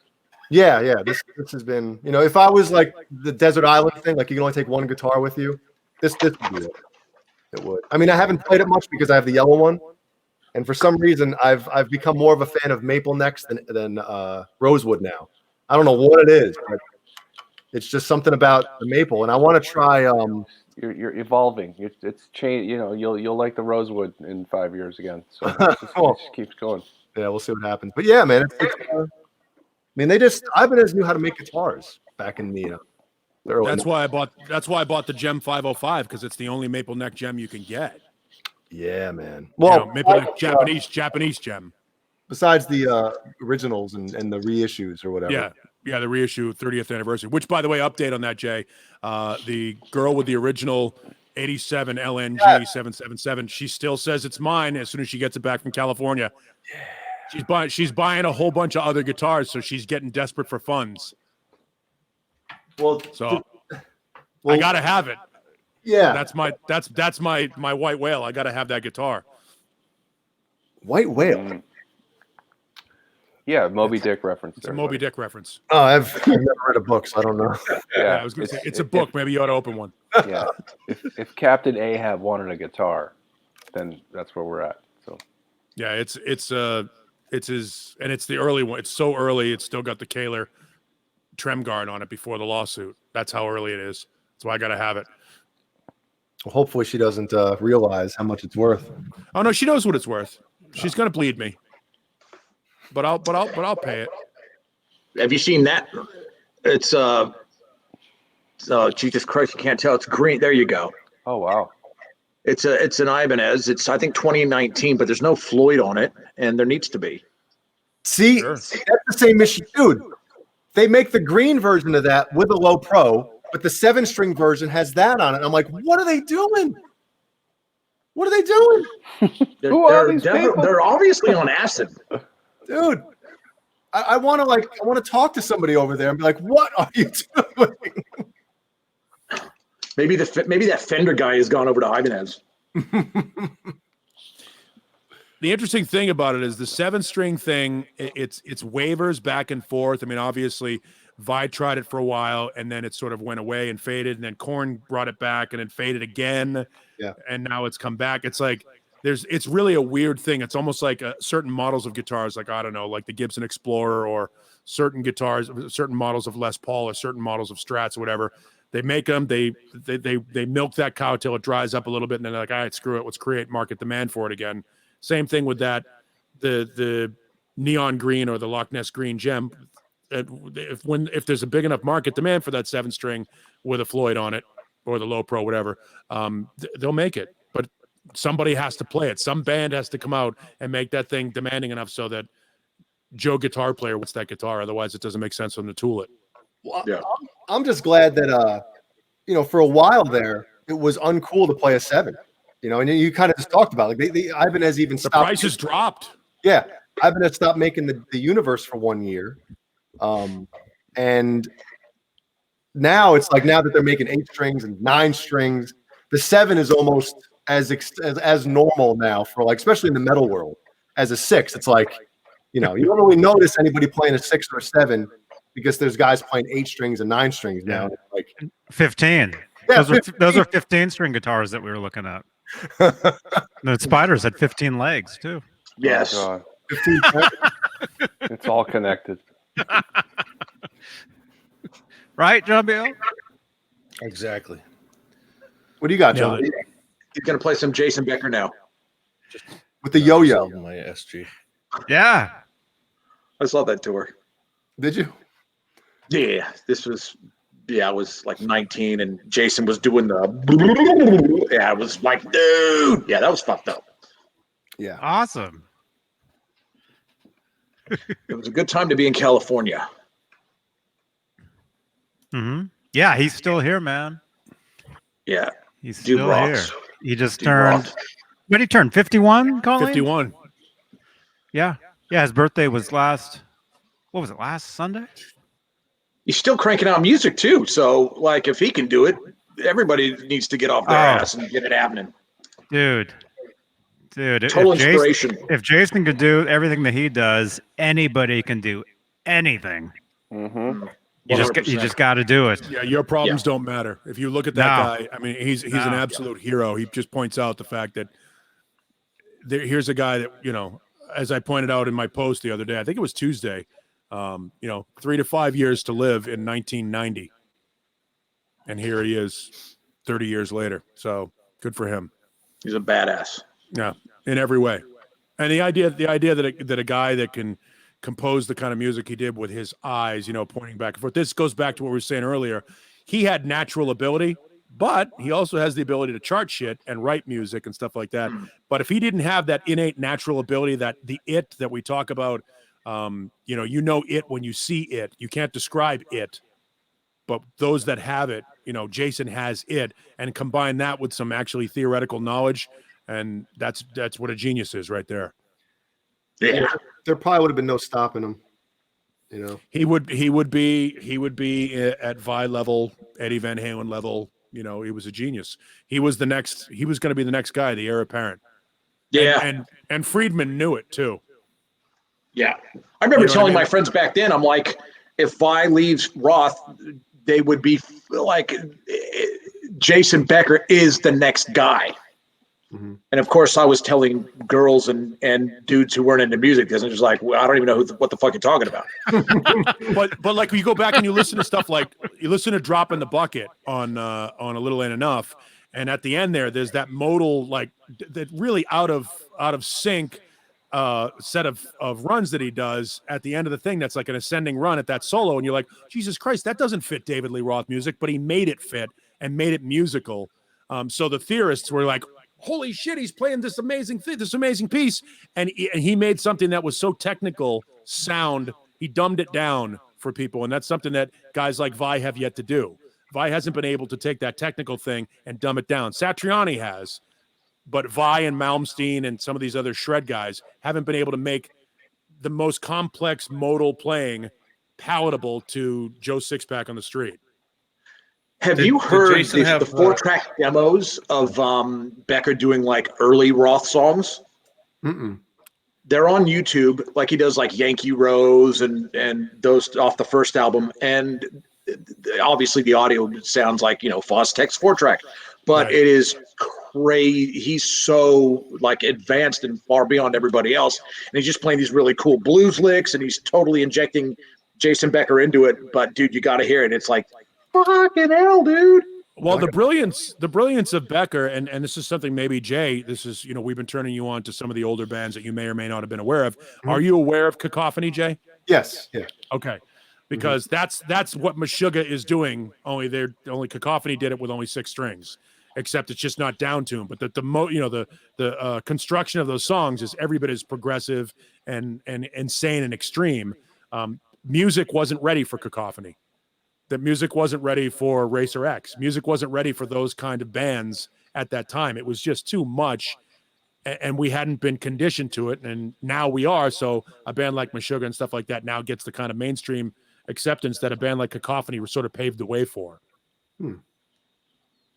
Yeah, crazy. Like, did Jason have a that's speed metal background in albums. theory? Did he learn Oh my God. like did he learn from a? He had a teacher. So yeah, he was very much in depth into a theory background. Yeah, Oh yeah. that helps, man. I mean, I've had a limited theory myself, but it does help from what I've, even up to my level. Thank you, Metal The, Soda. the low level that is, I can't make what I hear here come out of here. It just doesn't work for me. I try. I just can't. I hear. It's I'm because slowly getting there. I feel like I'm Having- slowly getting there. when you're a vocalist in a band, and you've got 2 guitar players, one of whom is trained at the Berklee School of Music, and the other one who is like a Joe Satriani disciple who's totally self-taught, you basically get lazy and you say to yourself, your skills go away, and you go, hey, do that 4 times and then move up a whole step, and you do that like you can make. You've got 2 sets of hands that can make what you hear in your head come out, and you get lazy, and then when you pick it up and try and make it happen, you go, how come those guys could do it, but I can't? I'm sure it's I like heard any it. band. They did it. Yeah, Mhm. with someone who's got a background in theory that any band, there's someone who's got like the professional musician or like the John Entwistle or whatever it is, someone with the background that the theory and all of it. It's and like throwing they- a baseball. If everybody could do it 90 miles an hour, there'd be it wouldn't be special. Yeah. Yeah. Not everybody is meant to be able to do that. Leo Fender couldn't play guitar. I was going to tell the worst joke just now. Go ahead. Good. I was going to say he can't make them either. Well, I'm joking though. I had a Fender Strat when I was a kid, but as an older guy now, and I'm pretty much just focused on like 7 strings and low action and this kind of thing. Yeah, probably a dick thing to say, but I don't mean it. I mean, I obviously respect Gibson and Fender. If Leo didn't do what he did, you wouldn't have your 7-string. That's correct. Yeah, I mean that's the thing. It's you've got guys Leo and Les got it right the first time, and anything else has been a variation off of that. I get what you're saying 100%. though. Yeah. Yeah, I mean, even the universes are a super Strat, so they completely bite off of the Strat. Can we all admit and I was having this discussion with somebody else. Was it Jay? I think that the Strat shaped guitar is the greatest shaped guitar of all time. It's just It is. There's no other shape of a guitar that comes close. In my opinion, it's perfect. Everything about the contour, the look. I mean, obviously people love Les Pauls, but Les Paul they look very ordinary, and there's something very, I don't know. More guitars look like a Fender than a Gibson, I would say. Oh, it's interesting. Yeah, in the bulk of guitars from the last 60 years, more guitars probably look like a Fender. I just think the Strat is everything.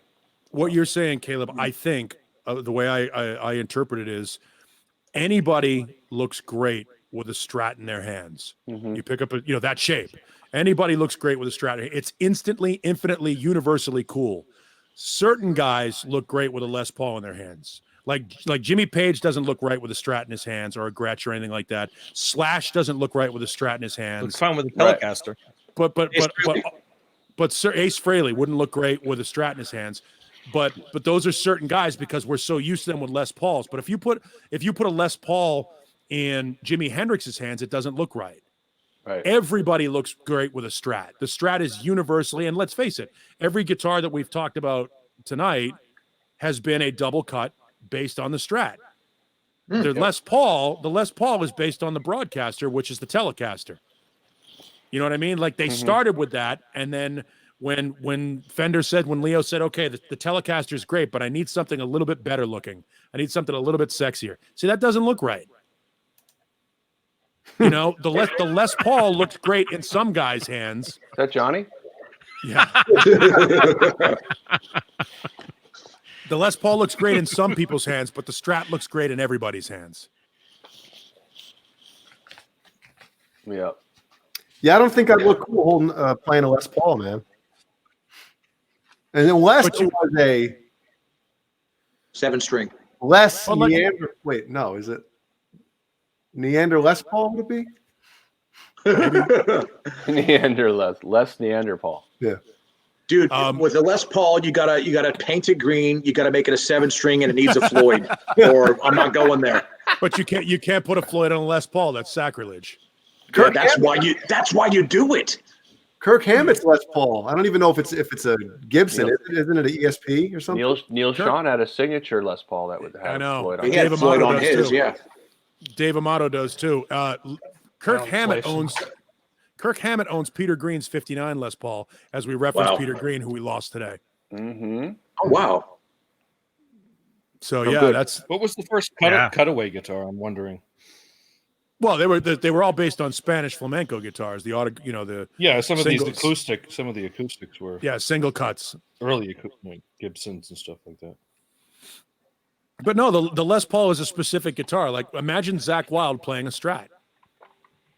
That guitar fits him, but anyone, you know what I mean? Anyone grabbing at that thing, it looks cool. It's disappearing. It's I know. The future. Look at Holy that. shit! That's awesome, dude. Did you do that yourself? Did you paint that yourself? It's the green screen. It's just a bumblebee, but the green screen is Looks picking like that it up. in real life. But that looks pretty cool. Dude, if you had like a matte black with even like mirrored Gold painting, yeah. whatever. We have a friend in Japan that has that.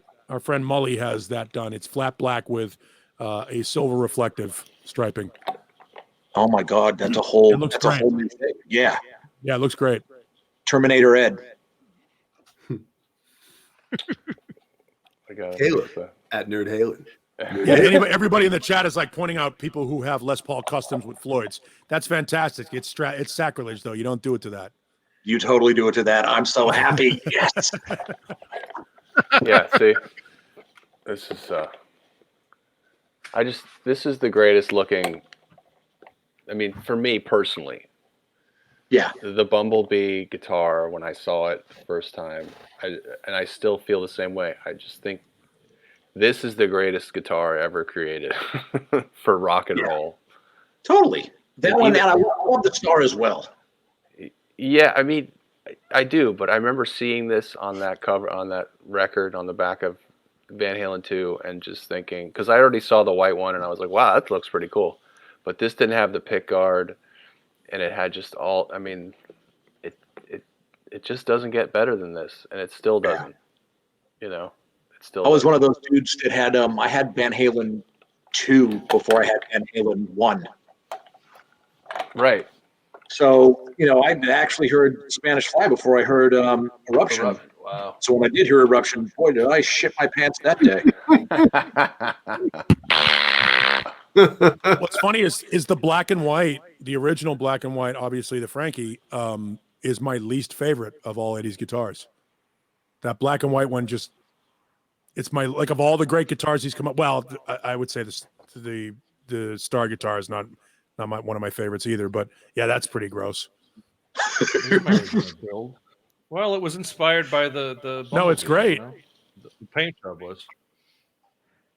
Looks like your hand crazy is shape, but it was inspired by the Bumblebee because there was no strings and no pickups in it. I think that's why I covered it.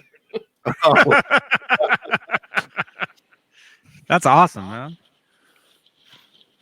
Inspired My by the least Bumblebee. That favorite? was always my first favorite. Yeah. My least favorite is the Frankenstrat, the For red real? one. Yeah. Wow. The one we were selling earlier on the show. Yeah. The one that Caleb loves so much.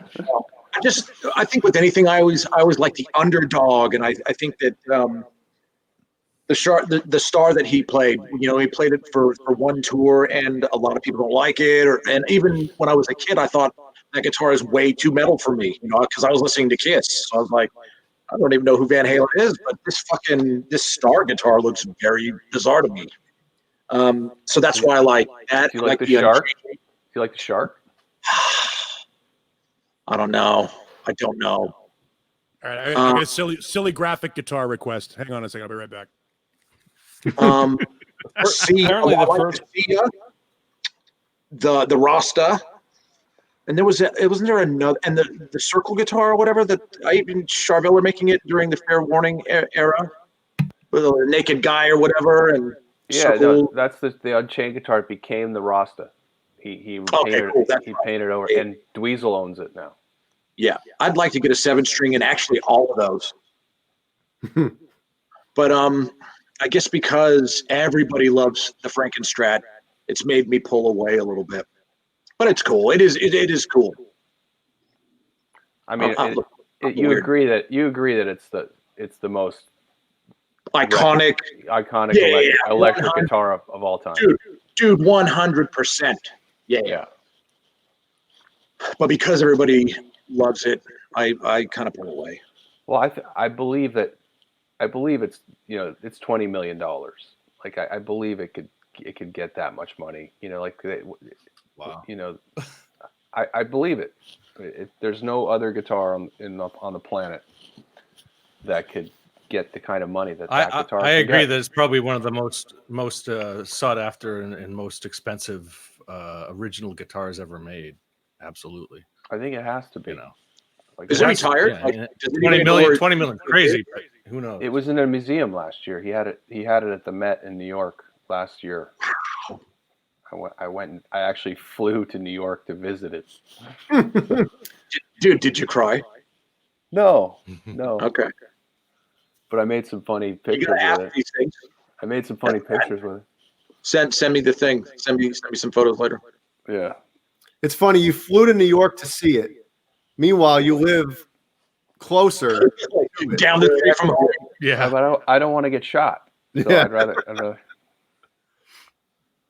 God. Wait, we're all old men here. What was the earliest Van Halen tour you've seen? 1984. 84. Yeah, same. 88. 91. 93. 2012. Shut up! Really? 2021. Hey, Jeff. No. Hey, Jeff. Good to see you, man. Jeff is a big Van Halen guy. Yeah. Bring This is Jeff in. 84. Jeff. You want to jump in here real quick, man? So Eddie Van Halen is responsible for cool graphics being on guitars, So 100%. our friend Dane gave us this one to show off. Caleb will be familiar with this because he's played it at Dane's shop. Yeah. Is that But- Warren DeMartini or am I tripping? No, this is a Dennis Klein Kramer Beretta. That, you know, let's face it, Eddie, and once people started paying attention to Eddie and weird graphics on guitars, Kramer was like, hey, we should do this and sell them. So there's your sync. That's the Bumblebee is responsible for this. The Bumblebee, you know, what we were talking about earlier with Leo and Les being responsible for all these variations, that Bumblebee, obviously the cleaner front look with the one single humbucker pickup by the bridge and a cool paint job begat all of this. And Kramer and BC Rich and all those guys would go on to start putting weird graphics on their guitars. Unfortunately, this is not a maple neck, and it's not a first generation Beretta, because I would love this guitar and would have bought it from Dane by then. How does it sound? It sounds all right. It has a hard time staying in tune. It needs new strings. Yeah. And Well, the graphic is a little chewed up at the bottom there. Yeah. Yeah. You were playing that one on Tuesday. Yeah, but you heard it. It wouldn't stay in tune. Tuesday. Yeah. Yeah, but Doug, I but sent you some pictures and some video. Oh, cool. Nice. Caleb played this guitar, and he can tell you better than I, but he'll be able to tell you has a hard time staying in tune. Yeah. Yeah. Definitely. Have you tried unlocking the clamps? Is it a four or what? Why? How would that be not being able to stay in tune? Kind of. Have you tried locking? Right? Well, it's floating too, right? no. Well, yeah, it is floating. I think the problem is it probably has 11s on it. 11. These ones go to 11. And it's tuned to. Yeah. Yeah, and the other problem is these hands are out of tune. Oh. Hey, Caleb, I'm checking out your photos. Are these behind glass on both sides? Yeah, it was inside like thin sheets of glass. So, you know. 'Cause I was going to say, Jesus Christ, it looks like you could just touch it. Well, it was, yeah. I mean, it was inside like a big picture frame of glass. That's awesome. Yeah, it was amazing. Yeah, and Renus Pinkel brings up another thing. Yeah, the springs probably have to be changed too. They're pretty friggin' loose. Yeah. They're probably worn out. No, I doubt they're worn out. I mean, it's probably just the tension, you know. It's a 33-year-old guitar. Dude, the original springs are in that 91 universe, and they're, you know, pretty good. Ibanez, dude. Yeah, that's true. Well, these are, I think, even though this says American on the headstock, I still think this is an ESP. They called them Kramer Americans, and they still put the Neptune neck plate on it. It's an F serial number, and I think that by this point they were all ESPs. With the Kramers, you can't go by what's on the plates. Right. All the plates said New Jersey on them. You know, and they're made all over the place. Yeah, I think once you see the headstock is more indicative of ESP than Kramer. And even still, this might have been one of those examples where, you know, the guitars were cut, the wood and everything was cut and everything like that overseas and then shipped over here and assembled. It's like, hey, forget about it. Forget about making guitars over here. Shut your mouth. All right. They never told anybody that they were faking it. Yeah. I would have been pissed. Yeah, that was it though. I mean, a lot of those Kramers were ESPs. I was just gonna say, so that's the story, right? The ESP factory, turned out all those Kramers.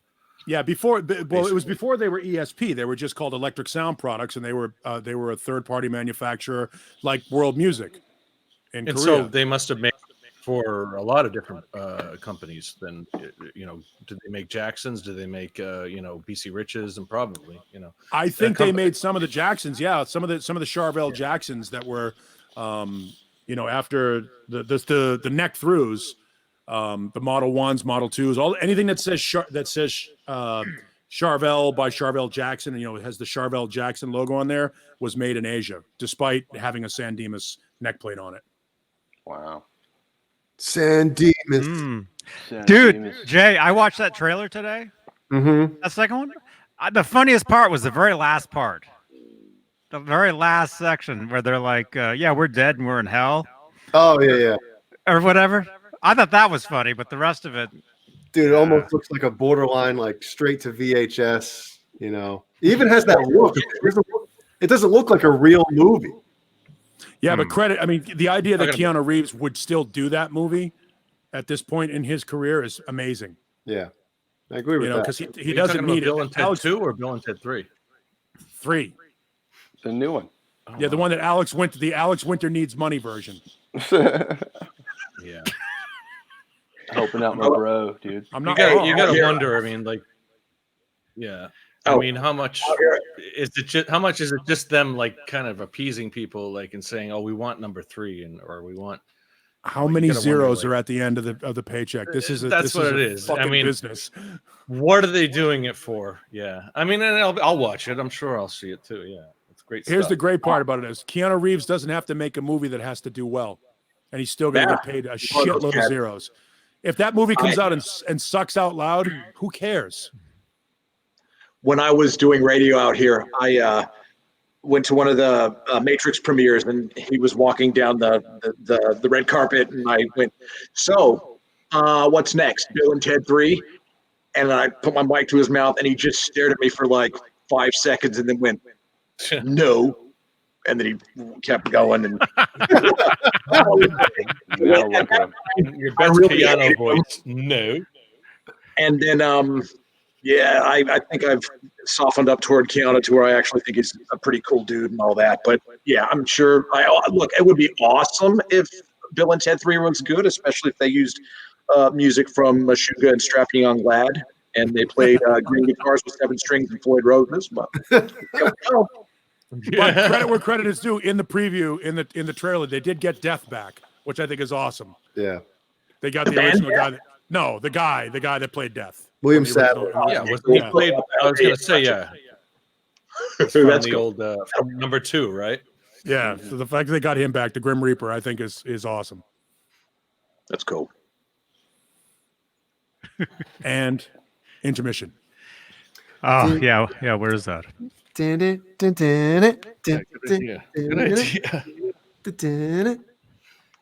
that it? Is Jeff coming in? He's putting pants on. He said okay. He said okay. How do you guys close the show? There we go. Huh? Said, how do you guys usually end the show? Like around like this. Yeah. We're off the air. We've been off the air for a half hour. Oh, this is a pre. Yeah. This is just the warm up. Yeah. Oh yeah, we haven't gone live yet. Yeah. Bitch.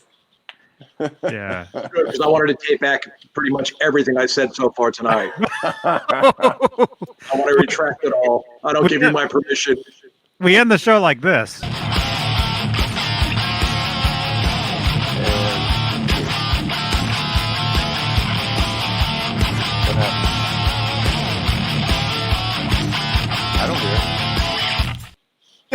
Yo, something's up with Caleb. Can you hear me? No, Yeah.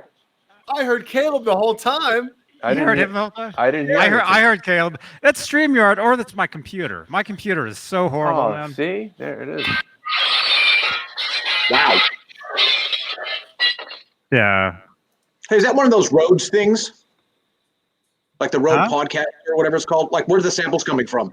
The sound machine. It's coming from the Target sound machine. Holy shit. Everybody gets one, and every show gets them too at some point. I gotta find mine. Everybody has one. Oh, man, I feel like with the, that's awesome.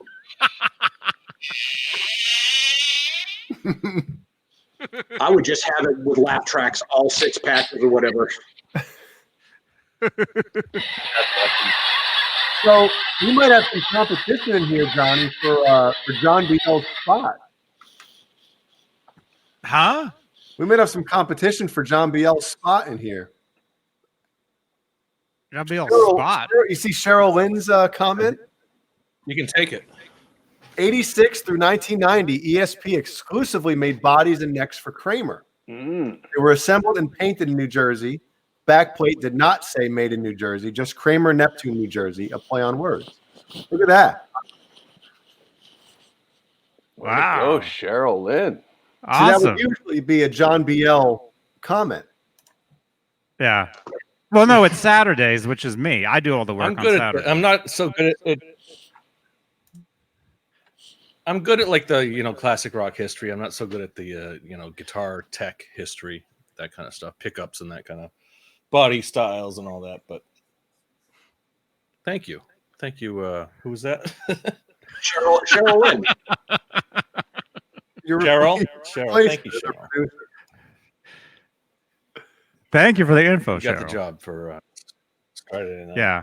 Well, actually, everybody gets the job because we get 20 people in here now, or whatever it is, or 10. What's the limit now? 10. There's 80 watching on YouTube right now, which is pretty impressive for a Saturday night. Yeah, 84 total. We got 4 on Facebook. 84. Nice. 80. Oh, Good number. there you go. 1984. Got nothing with 84 on it. Oh man, we haven't said all night. Please leave a thumbs up, subscribe if it's your first time here. Click the join button if you would like exclusive stuff. Paul Oh, turned into a dog. Hey, what's the dog's name? Let's try to get it up in the seat. Ace. Ace. What's up, We Ace? got more water. Got to hydrate there, Paul. Yep. Yeah, I do. Because it's 115 degrees here. Oh, gosh. My turn. You guys don't realize I'm like 9 bottles into this already. Wow. 9 bottles. Jeez, you might as well just It's impressive. take your camera in 2, the 4, bathroom and just see. You don't have to get up to whiz every 10 minutes. Well, we're 2 hours and 13 minutes into this thing, and I'm on this is my 6th bottle. Jesus. Plus a bottle of Pepsi. Just get Damn. a 2-gallon jug. I mean, a 2-gallon. Like get a 1-gallon jug of water there for yourself. Just get a bucket for under the seat. We know when you can get 40 bottles for $3 at Costco, you do it. Jay, did you, Jay or Paul or any of you guys, did you guys see the Andre the Giant documentary? Anybody? Yes. Not. What's that on? Very interesting. And what was it? Amazon? HBO. Or, HBO. Cinemax? yeah. Interesting. Very interesting. Yeah. I met him when I was a kid. And I met him too. Yeah. When I was at Boston Garden, I got to, I don't know if I shook his hand or I think Or he his was- foot? Or his penis? before the matches, they all came out and they were like, so don't know I if slapped him on the shook his hand back. or I if he think, shook me. what happened? You know, I know I'm a wrestling fan and stuff, but I got to say, like all the podcasts and when these guys are on YouTube and they're telling wrestling stories, like that shit is super interesting, man. Jim Really, Cornette I is the agree, and best. I'm not nowadays. I'm not Backstage. listening. I'm not certainly not watching any of the current wrestling stuff. But in the '80s, I was a fan, definitely. Those guys were large than life, man. The characters, man, so good. Well, Yeah, and it goes Jim into Cornette like has a great podcast. it goes into like the tension between Hulk Hogan and Andre the Giant before WrestleMania 3, and Hulk didn't really know what Andre was going to do. Like he was until the end of the match, he didn't know if Andre was going to submit. Because I think that may have been the first time that, well, maybe not the first time Andre was ever pinned, but It was the first time he was slammed. yeah, it's just crazy. Yeah, that Hulk, even watching that slam too, like Hulk could pick that guy up. Dude, in front of 93,000, brother. I got my little Hulkster wrestler up there. I don't know if you can see him. Can you see Hulk? It's easy. Yep. It's easy to slam a guy when they jump. Yeah, jump. I mean, Yeah, that's. I mean, that's he turned a lot of him that's- completely. He turned him completely upside down too. Is that a helmet? Nice. Wait, I think it's photoshopped. I don't think that's real. It has You to think? be. Yes. Yeah, right. Yeah. I think the guitar would be a lot smaller. That's the Yeah, guitar. It's the guitar hang outside the hard rock, right? Johnny, can you find the picture of him holding a beer can? Yeah. That was from Sports Illustrated. I Oh just my saw God. that. It looks like it looks like this. Like a he's shot holding glass. Oh yeah, yeah. I just saw that. Oh, look at these. He I know used to they- come into my. I lived with two strippers. Nice. Yeah. No, not so much. You would think it We would can be. tell that story. You think Yeah. it would be, but it's Let me do not. a hand lotion. Late 80s, early 90s, I lived with two strippers, and one of them had a friend who danced at a bar called the Naked Eye in downtown Boston, in a place called the Combat Zone. And Wait, Andre would come to town. Guy, you lived with two male strippers? Yeah. So Andre would fly into town on Thursday for the weekend to go do the deal. And he would come into the Naked Eye and he would ask for this one girl, and he would basically sit in the corner booth and just drink wine all night long while this girl did private dances. And he just fed her 100 at a time over and over and over again. He would leave, go to the wrestling matches. After the matches were over, he'd be back at the Naked Eye until closing and continue to drink and just feed her money. Man. Yeah, he was apparently Here you go. had empty fucking legs and hollow legs. Could drink like there was no tomorrow. Hollow legs. But look And at the that. It's a 12 ounce. Yeah. Jeez. Man. Did he have And no the other problem good story. with Van Halen stretches? I'm not a small guy too, and that's like Jesus. Yep. The other great Andre story is when he walked into a 7'5". restaurant. He was not 7'5". He was about 6'10". That's what they build him as. Yeah, that's what they build him as. He went into a restaurant, and it's a great story, legendary story they told, which was, I don't know if they tell it in the documentary, I don't remember, but he goes into a restaurant and the waiter comes over and says, "What do you want to have?" And he says, "I'll just have a bowl of soup. I'll just have the soup." And the guy looked at him with a straight face. He goes, "Are you serious? That's all you want?"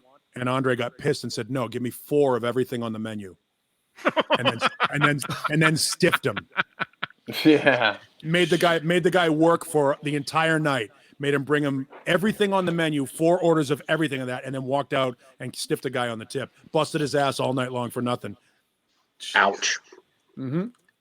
Well, he just needs to take one step to walk out of there. Yeah. What do you need a plane for?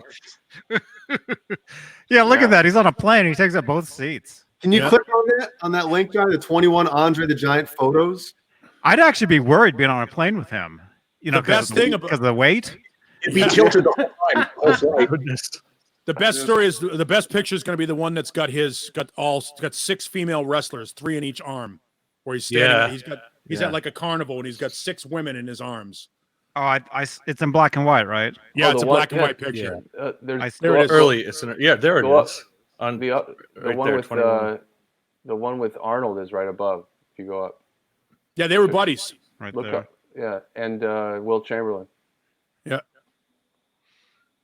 It just Yeah, shows he you was how in the big $6 Million Man. He did. Yeah, he had was he Bigfoot. played Bigfoot. Yeah. Yeah. He did. He played Bigfoot. No shit. Yep. And then of course we all love Princess Bride. Was the best. The Princess Bride was what he was proudest of in his entire life. Made He him thought And he that was is gonna be a kind of. Hollywood actor. It's kind of the true Andre. I mean, he was a gentle giant, definitely. I heard he auditioned for the New Andre. There you go, Jay. Yep. In front of 93,000 plus at the Pontiac Silverdome. brother. He was a nice guy when I met him as a kid, but he was nice to all the kids. So Hey, no. I Yeah, heard he was hated at the men. end of his career when I saw him. He was really in Boston Garden, probably 88 maybe, and they go into it in the documentary. He really was just hurting so bad. He was in such bad physical shape that yeah, he couldn't move. not only like the whatever Could you gigantism or whatever he had. It's called acromegaly. Yeah, and Could you imagine- his back was just. Could you imagine if you're watching this show like an hour ago and then you come back? Well, Talking about non sequitur. Then we'll get back to guitars. Barely anybody's left. We've been at roughly 90 people the entire night. Yeah. So this is cool. Mike That's Rogers, 90 board motherfuckers. yeah. Mike Rogers says he was at WrestleMania 3. Oh wow! Look at that. With 93,000 other people, brother. Brother. When I slam that stinking giant. Holy. I did. I think I told this story on the show. We were talking about wrestling before, where I did the remote with Randy Savage, and it's in Memphis. It was Randy Savage and Jimmy Hart, and Jimmy Hart was apparently he's a rock star in Memphis. He had a big hit song back in the 50s, I guess. So he was almost as big a star as Randy Savage was. We're at a car dealership, right? And Savage is wearing his red and pink, his pink and yellow tasseled one-piece onesie thing with the fucking tassels on the arms. So we sit there for a couple hours and we're talking for a while. I'm like, hey man, if you want to go grab a drink or something later on and stuff like that, here's my cell phone. He goes, hey man, we can go right after this if you want. And I go, That's great impression. I go, Oh, there's sure. the chick. I go, sure, we'll do that. And I go, so you want me to, we'll just drive you back to the hotel so you can change? He goes, nope, I'm good. I'll just wear this. Good. I was like, so I made like I was calling my wife. I made like I was calling my wife and I'm like, you need to get me out of here. I cannot hang out with fucking Randy Savage dressed like this. Oh, come on, man. That was a great story. But I walked over to Jimmy Hart. I go, Jimmy, Randy wants to go drinking after. He goes, we can't go drinking. We can't go. Just find a way to get out of it. I'm like, all right, cool. That's cool. Like, back on the phone with my wife. I'm like, all right, you got to get me out of this.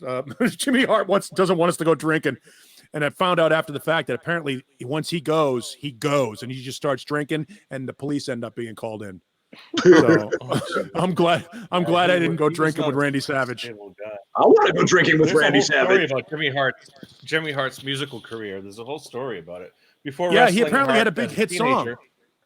Yep, was a vocalist in the 1960s band The Gentrys, who had a million-selling record in 1965 with "Keep on Dancing," and it goes into like Neil Young, like he collaborated with Neil Young and all that kind of stuff. Great. It was stunning to see how many people would like show up at this car remote, and it was always like, "Hey, meet Macho Man Randy Savage," and a bunch of these like old timers from Memphis showed up with records and shit. And Jimmy Hart was signing as many autographs as Randy Savage. I had no idea he was a fucking rock star. No, I didn't either until now. I learned that today. By the way, another non sequitur. Rest in peace, Regis. Yeah. Regis, John Saxon, and Peter Green all in one day. John Saxon? Mm-hmm. Oh, wow. Lead singer of the band Saxon. Oh. I didn't know Peter Green was still alive, to be honest. No, the actual Yeah, John no, Saxon. neither did I. Well, I don't know anything. Hey, Has he been kind of like under the radar for the last 30 years or so, or what? Peter Green had serious mental problems. Yeah, he was Okay. He was So he was like a insane. Sid Barrett kind of. Was he like kind a of Sid Barrett? kind of like that? Yeah, he cracked. how you guys finding COVID over there? Can't say it. What do you mean? We don't talk about it on YouTube because Okay, it's yeah, that's fine. got an algorithm. Well, Yeah. it was already said. So, All right. So thanks for fucking up the show, Doug. Appreciate it. What I do, dude? oh, we only had 30 minutes left. Oh, look at that. Is that Jay being Randy Savage? Look at you. I hate you, Jay.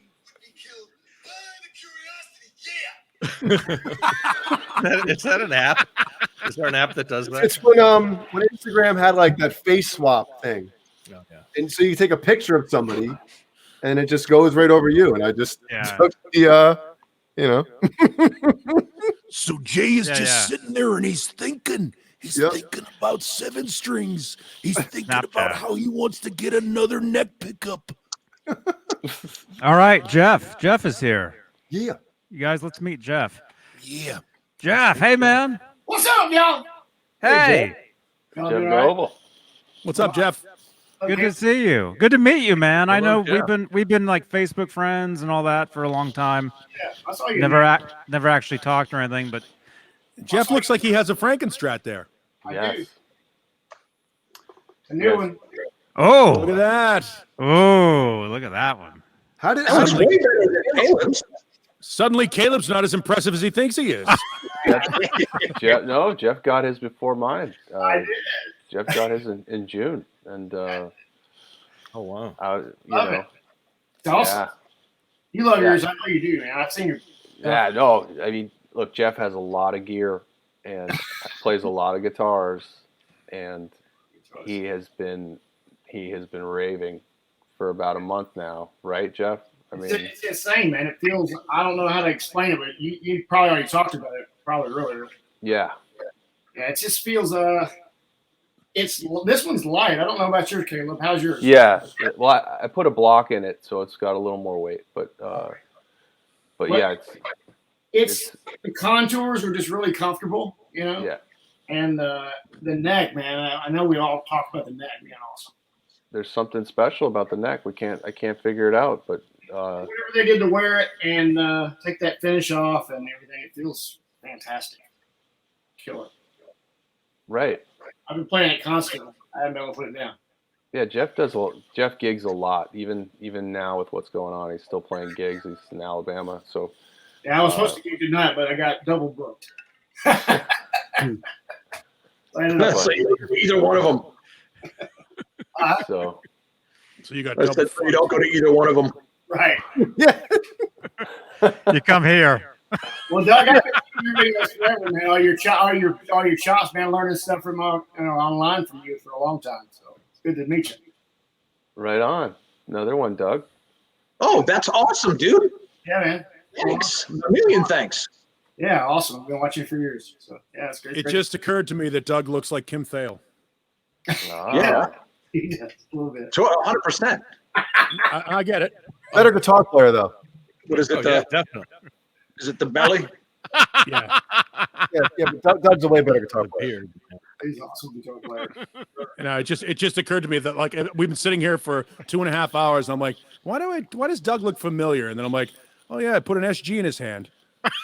With a This is a fork. guitarist with the gray beard and the hat, you know, nowadays. Actually, I think I want an SG with the 7 string. 7 string.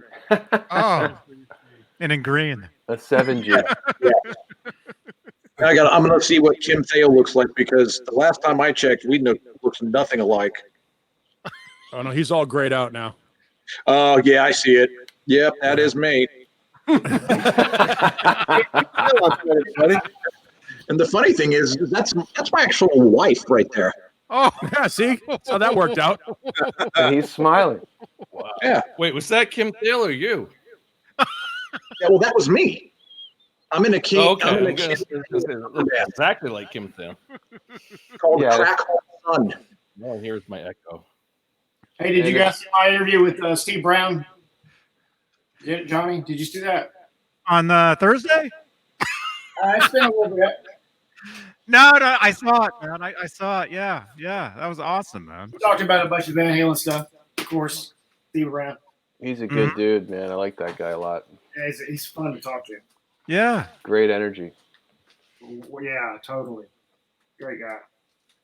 Paul's going to pee in all those bottles. Let's see if it adds up. I had 9 bottles. Let's see if I can piss and fill up 9 bottles. Right? He Why gets doesn't up.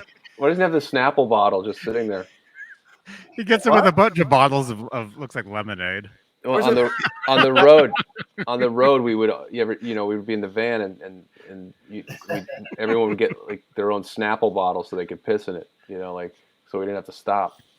We used to do the wide mouth Gatorade bottles. Right. The Snapple bottle Yeah. had the wide mouth too. So What I do, On purpose, man. Come on, dude. I'm getting.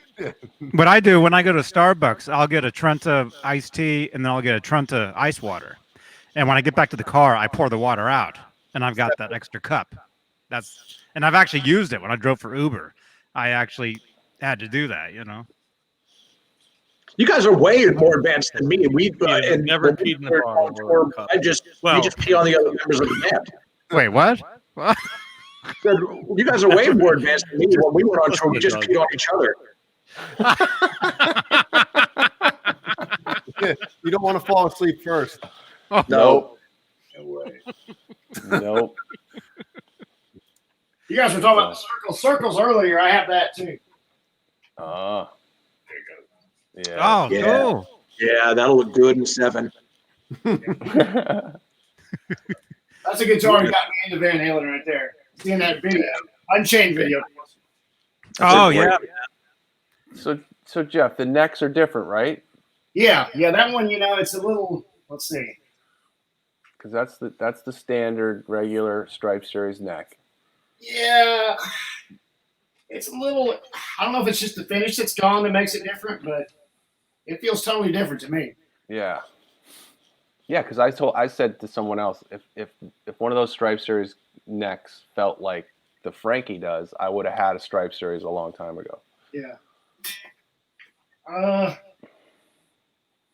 It's a similar profile, but yeah, it just feels different with all that wear. Yeah, it's not as soft, huh? Like Yeah. the Frankie is way smoother, huh? But yeah, wait. Oh my goodness. He's getting. It's because we're getting close to midnight. He's getting He gets all knows- rambunctious. He knows the clock. It's unbelievable. And animals, they have an internal clock. Yeah. Like they know. Hey, buddy. They know, like my old dog Howie. He knew Tuesdays at 11.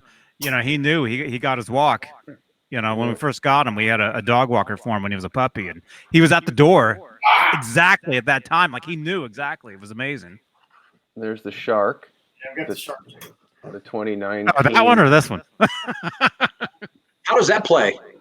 It's great, really. It's the neck. It's got the what's that? I forgot what the fretboard material is. It's not rosewood. Pal Farrow. whatever. Alfaro, yeah. I like it. They felt good. It's so hard for me to get a guitar without a Floyd. Like it's not. Right. Why? I think that guitar would look really good in a 7. That's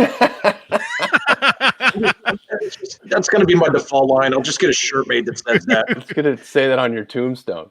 In a grain. This would look better in a 7. I'm 7 feet under.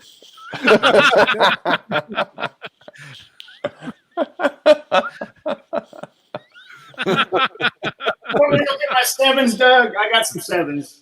Do you? Here we Yeah, go. I got a PRS 7. Oh, he put the pants on though. I got my pants on.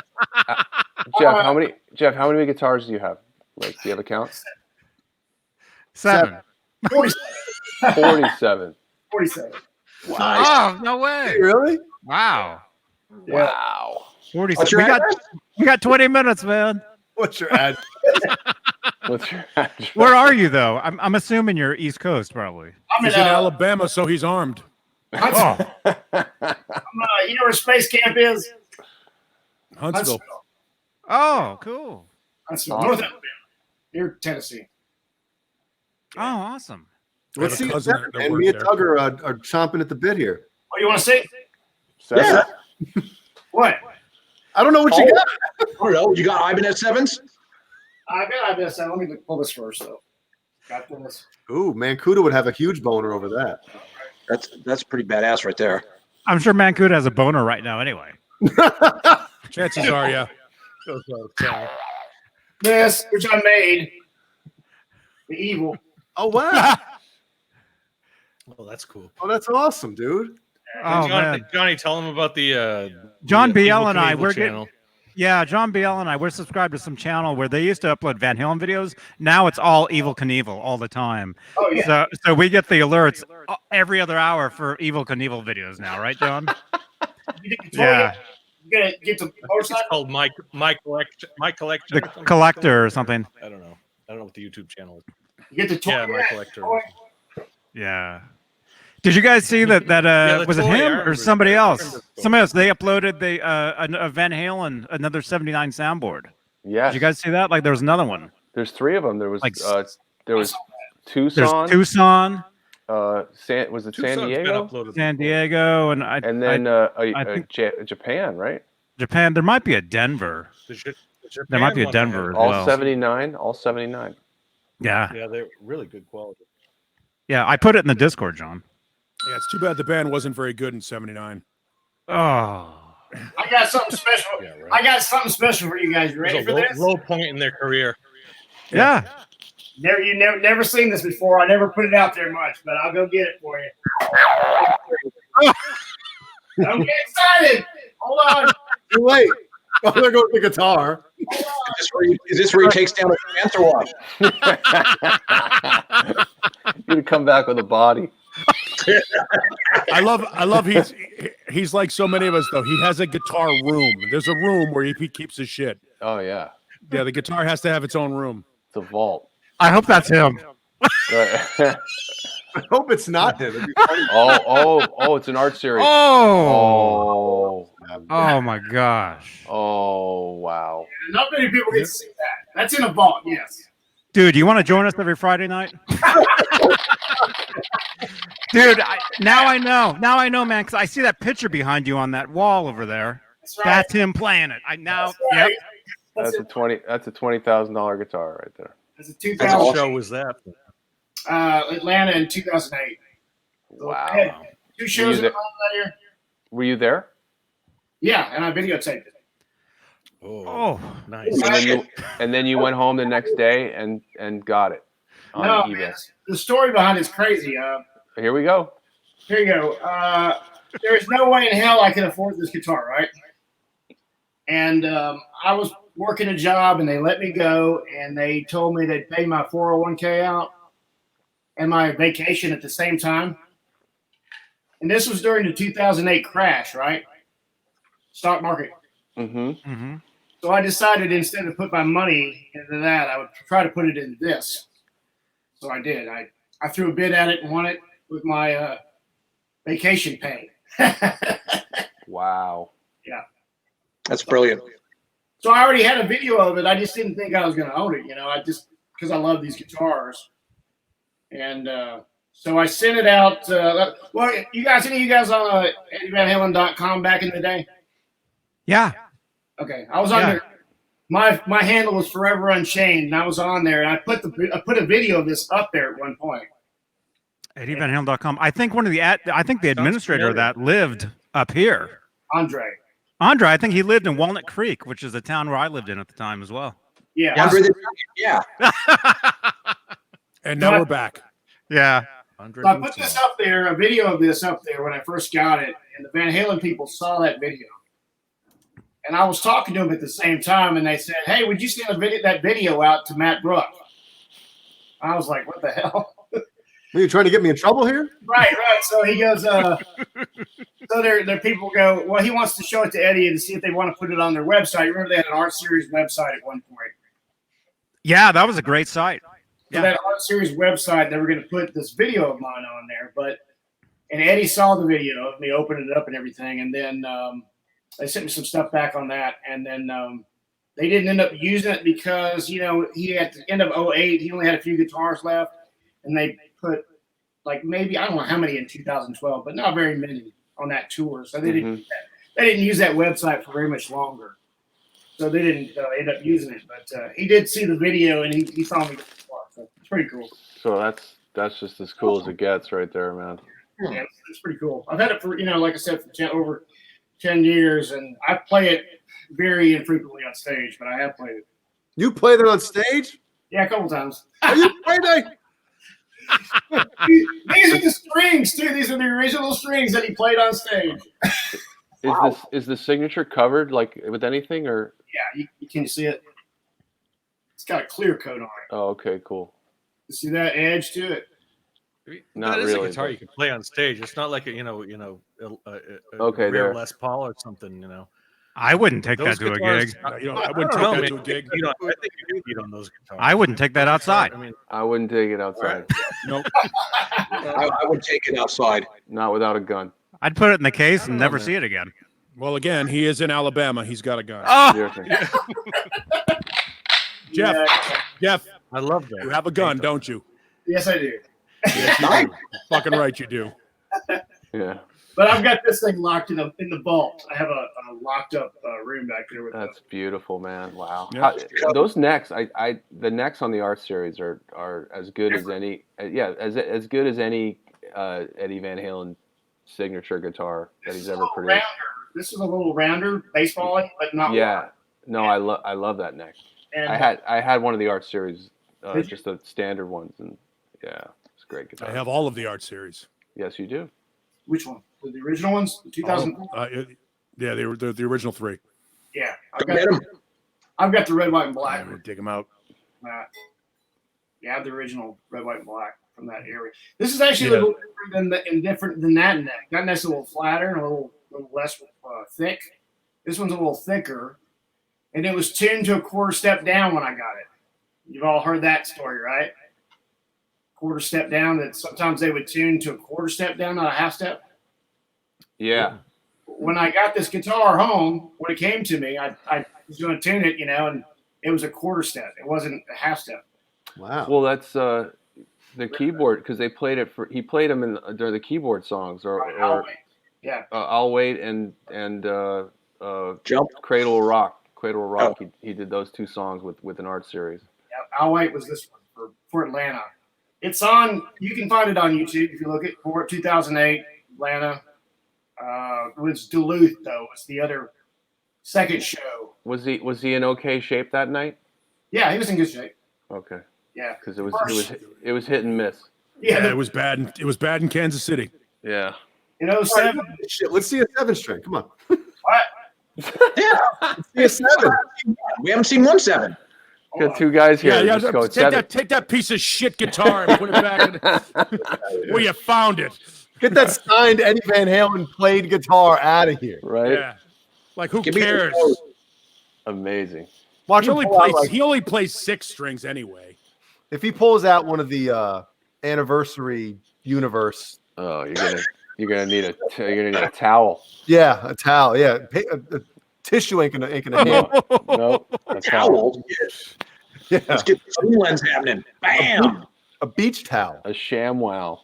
Yeah, you got to wipe that name off it too. That's fucking it all up. Mancuda actually did that. I did that to a guitar. Oh, hey, Sham- David Allen, right? Somebody did it to my fucking Steve Vai guitar. My gem. Somebody wiped the signature. Holy fuck. Wow. What is that? Paul Is Reed. that PRS. Yeah, Holy shit. That's rad, dude. Yeah, it's I had pretty- no idea that they even made a 7. This is an SE. Wow, it looks a little wider. That's dope. It's one wider. A 7 Kamikaze. I got Is it? That ain't no 7, but that's still That's not a badass. 7. This is 1990. Oh, yeah, That's so it's not a- fantastic. It's Yeah, the thinnest neck 7-string I've ever seen. But Didn't Nesdal have one of those? Nesdal had one. That's probably it. And Is it the Nesdal one? Yeah, well, what was Nesdal? Did it have an ebony neck? Oh, that's right. It was a maple. dude, that's great. This is a custom order. When I worked at a store in Birmingham, I had it ordered. Is it 11 pounds? Yes, it is. Wow. Maple. All maple. Although I built one out of alder that I have back there. I'll show you guys that. yeah, the Kamikaze is my favorite Lynch guitar. Yeah, it's pretty badass. This is like a security camera. This is cool. Yeah. This is like a 24-hour Jeff cam. We'll just There leave is it up. motion in your hallway. Right. He just lives in the back of a guitar center. Someone is approaching. No, he doesn't. He's got nice guitars. Right. He's got a nice guitar. Oh, Oh wow. oh man. What's that? This is a kamikaze body. Yeah. And they sent me this. They had an extra neck at ESP. Asked me if I wanted it, and I bought that from them. It's a Strat size neck. She put like hockey tape on the end of it. Make it. Yeah. Yeah. Right. Bauer. Get a Bauer logo or something like Yeah. that. But CCM. this one's light because it's made out of alder and it's real light. It's the push pull selector. Nice. Yep. Oh, nice. All right, I got one more cool thing. Hold on. Pickup coil, Better, too. it better be a 7. That's all I gotta say. Right. It's gonna be Eddie's 5150. Come on. It's gonna be. I don't see it anymore because he's got it. David Oh. Allen Wright, good to see you, man. Hey, David. You got to come back soon, dude. Leave a thumbs up. What's it going to be, everybody? A guitar. The first guitar ever made. Jimmy Page is number one. How many It's gonna be- strings? It's gonna be the pants. Angus Young, SG. Oh, Oh no. something totally different. Oh, Ooh, that's pretty. pretty. It Oh, is very nice. pretty. What is that? Ooh, look at that. That's nice. I like the way the neck is attached. It's Look cool. at that. What is it? Well, we're drum roll. Whoa, Look at look that. at those scallops. Scallop. Hold on. Scallop from 10 all the way up. Right, but only first four. Oh, Was that somebody's ring? LEDs. Holy shitballs. Oh, a Yamaha Pacific. Yamaha.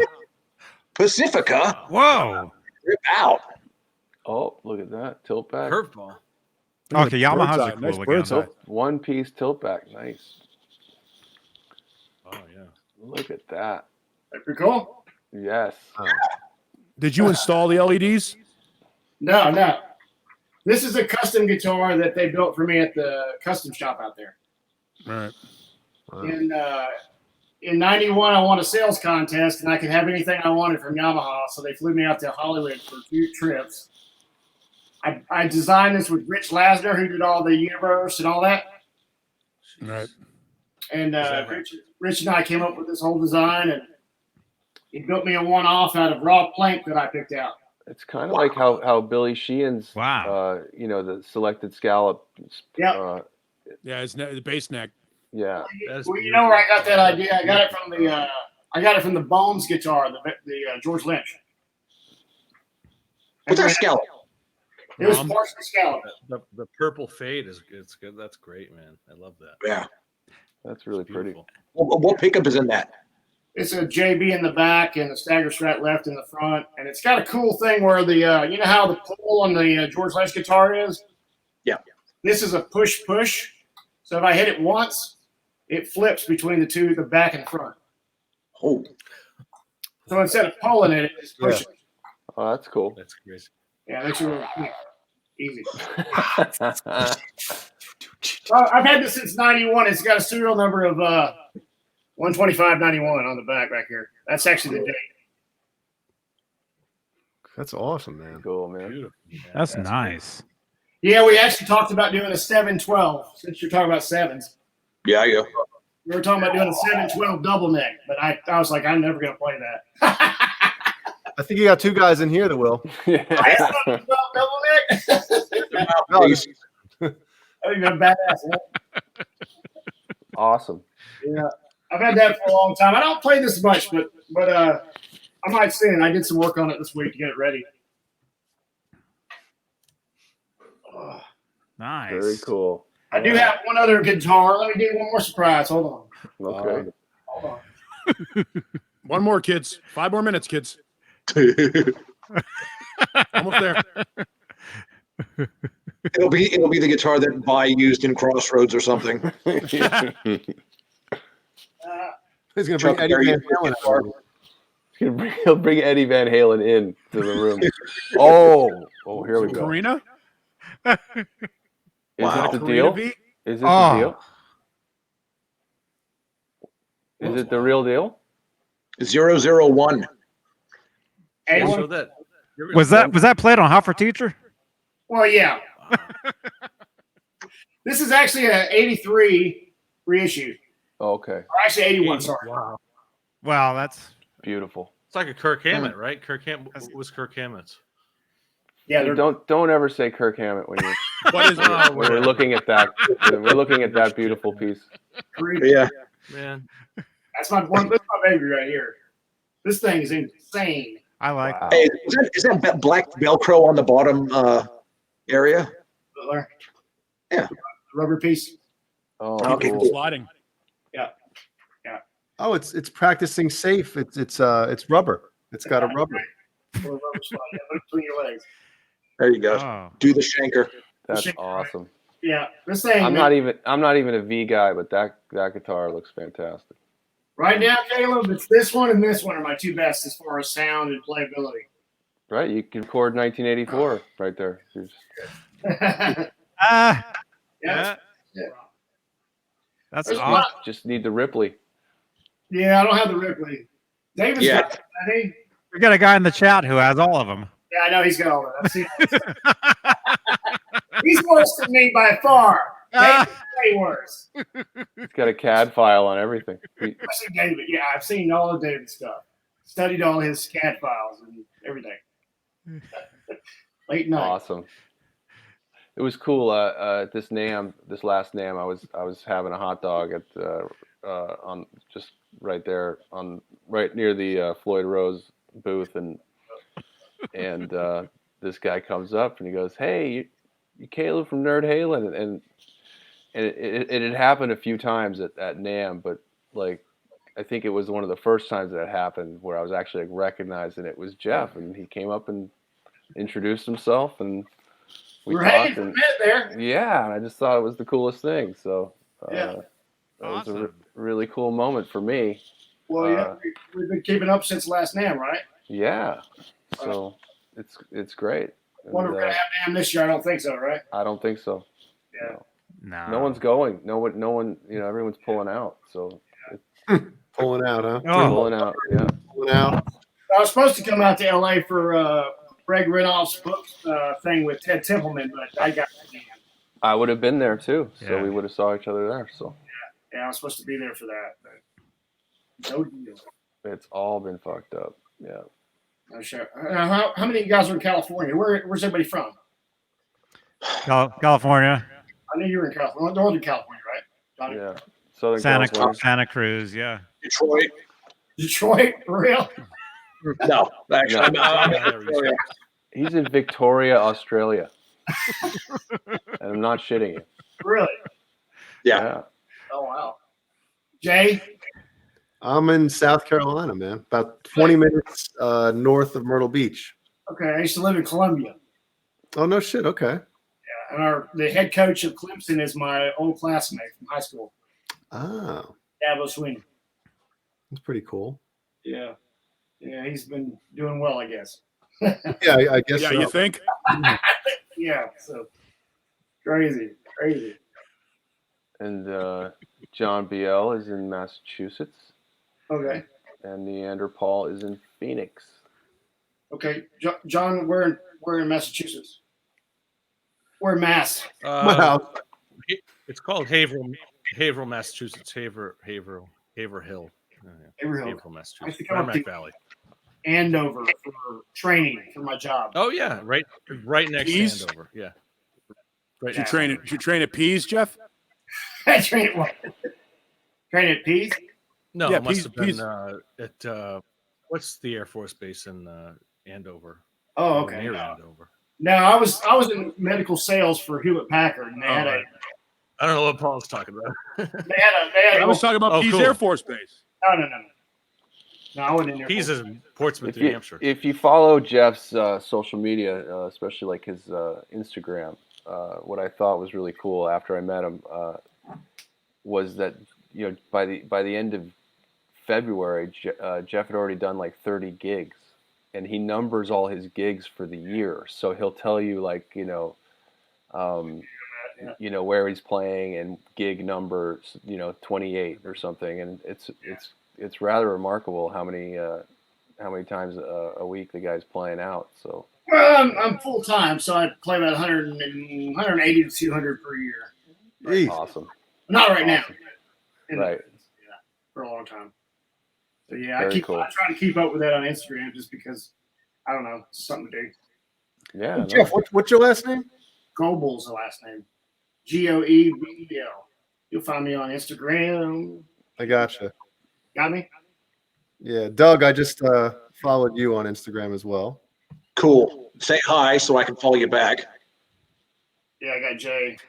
Yeah, let's all follow each other. Yeah. Follow me. Don't forget to follow me. Okay. Let's follow Okay. each other. Yeah. Let me Yeah. see. I followed You know when you go to your magnifying glass Yeah. on Instagram, all it pops up on mine is guitars and ass cheeks. What else do you need? And it makes sense why that would be. Like, man, that's good, That's man. a girl I'm following on Wrong with Instagram. that. You ever heard of Paige Sporonic?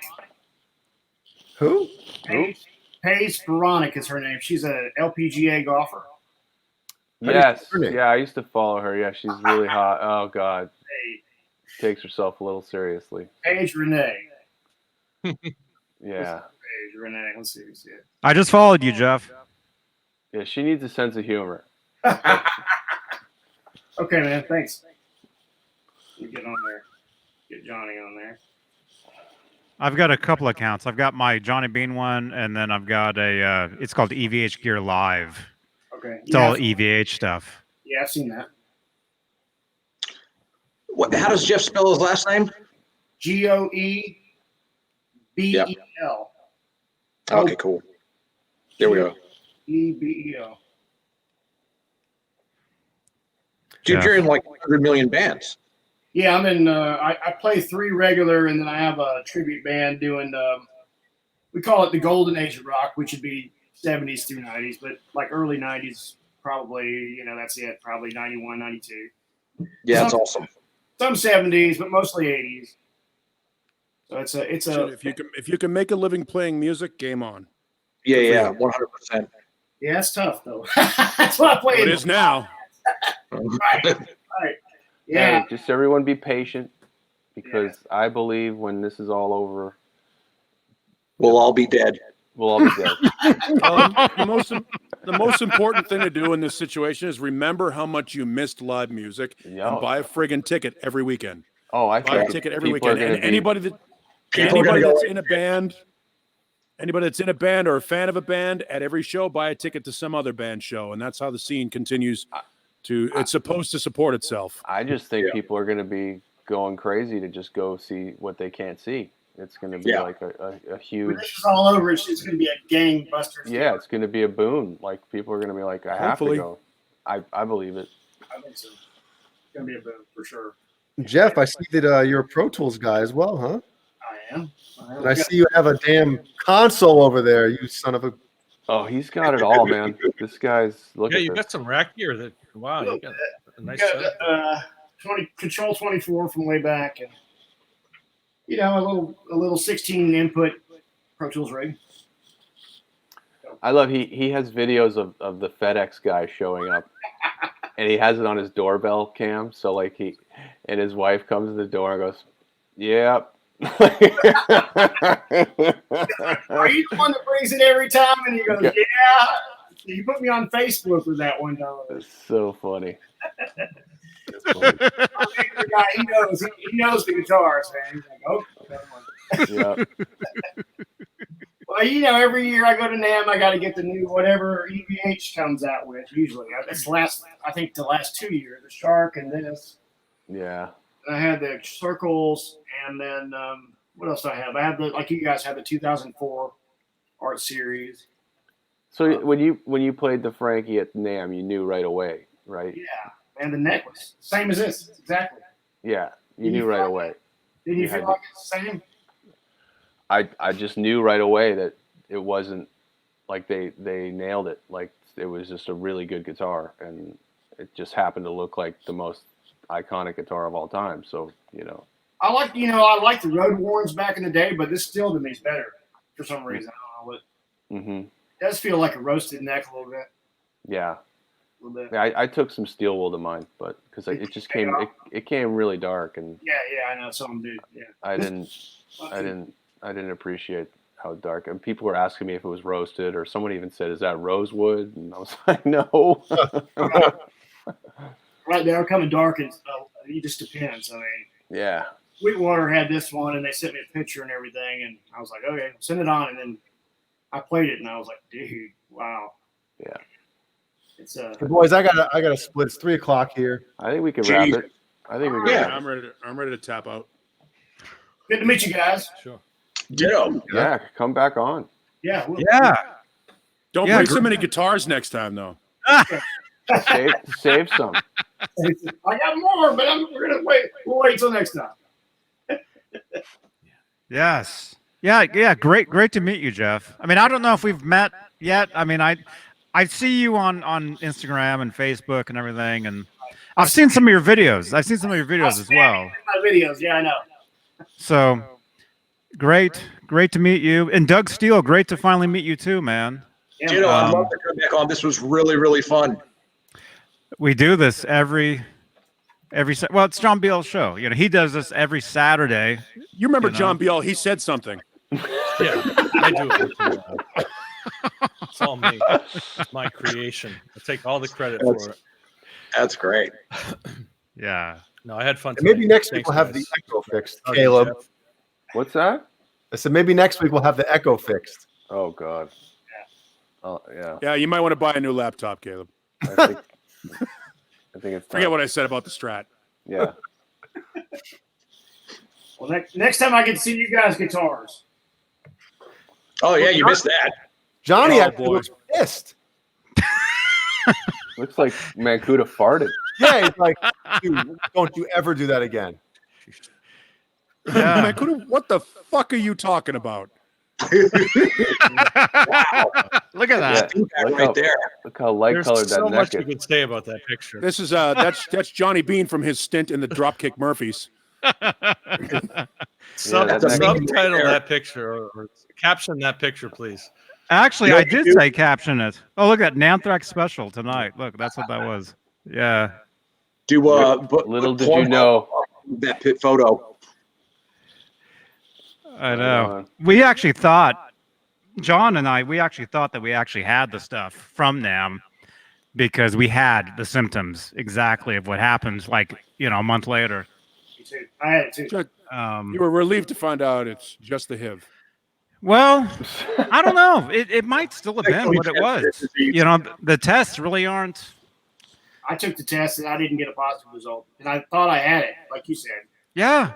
I was, Yeah. I was coughing up blood and shit. I was like, Whoa. Jeez. Blood and shit. Man, well, that's shit. that's Wrong yeah. with you? I mean, but man, I was sick. I was really, really sick. And, right after NAM. like sicker than usual. Usually after NAM you do get sick, but this was extra special. I was wasted. I mean, dude, I had never been that sick, to be honest. That was pretty. And that's what everybody says about it. But Well, Caleb, you were around them. You were in that same group, weren't you? Did you get sick? Yeah, but he wasn't sucking. Oh, I He played rare- the guitar as well before we did. I rarely. You know. I'll this probably jinx me, and I won't be here next week. But I rarely get sick. Like I really like every 3 years I get sick. So, and it's just once a year. So tomorrow you're gonna have the worst diarrhea of your life. I don't know. I don't like to Oh. say stuff like that. But no, I've never gotten an anthrax or whatever. So, and I don't do anything different. So I don't know if it's just the Constitution or what. But lucky man. Probably You guys can keep shooting the shit. I gotta go. Okay. All right. We all gotta go. yeah, let's end Yeah. it. All right. Thank you everybody for watching. Well, John Beale's show tonight.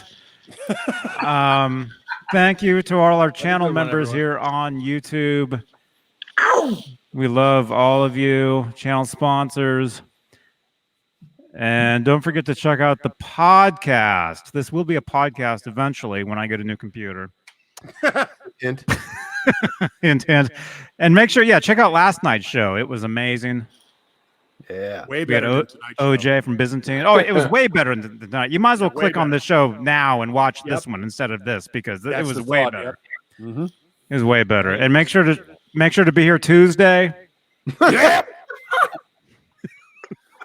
Whoa, yeah. For a nominal fee. Yes. Yes. Clown nose coming out of the right side of the head. Yeah. All right. It's not a tumor. Oh. All right. Love you all. Thank you for watching. And subscribe, leave a thumbs up, and good night.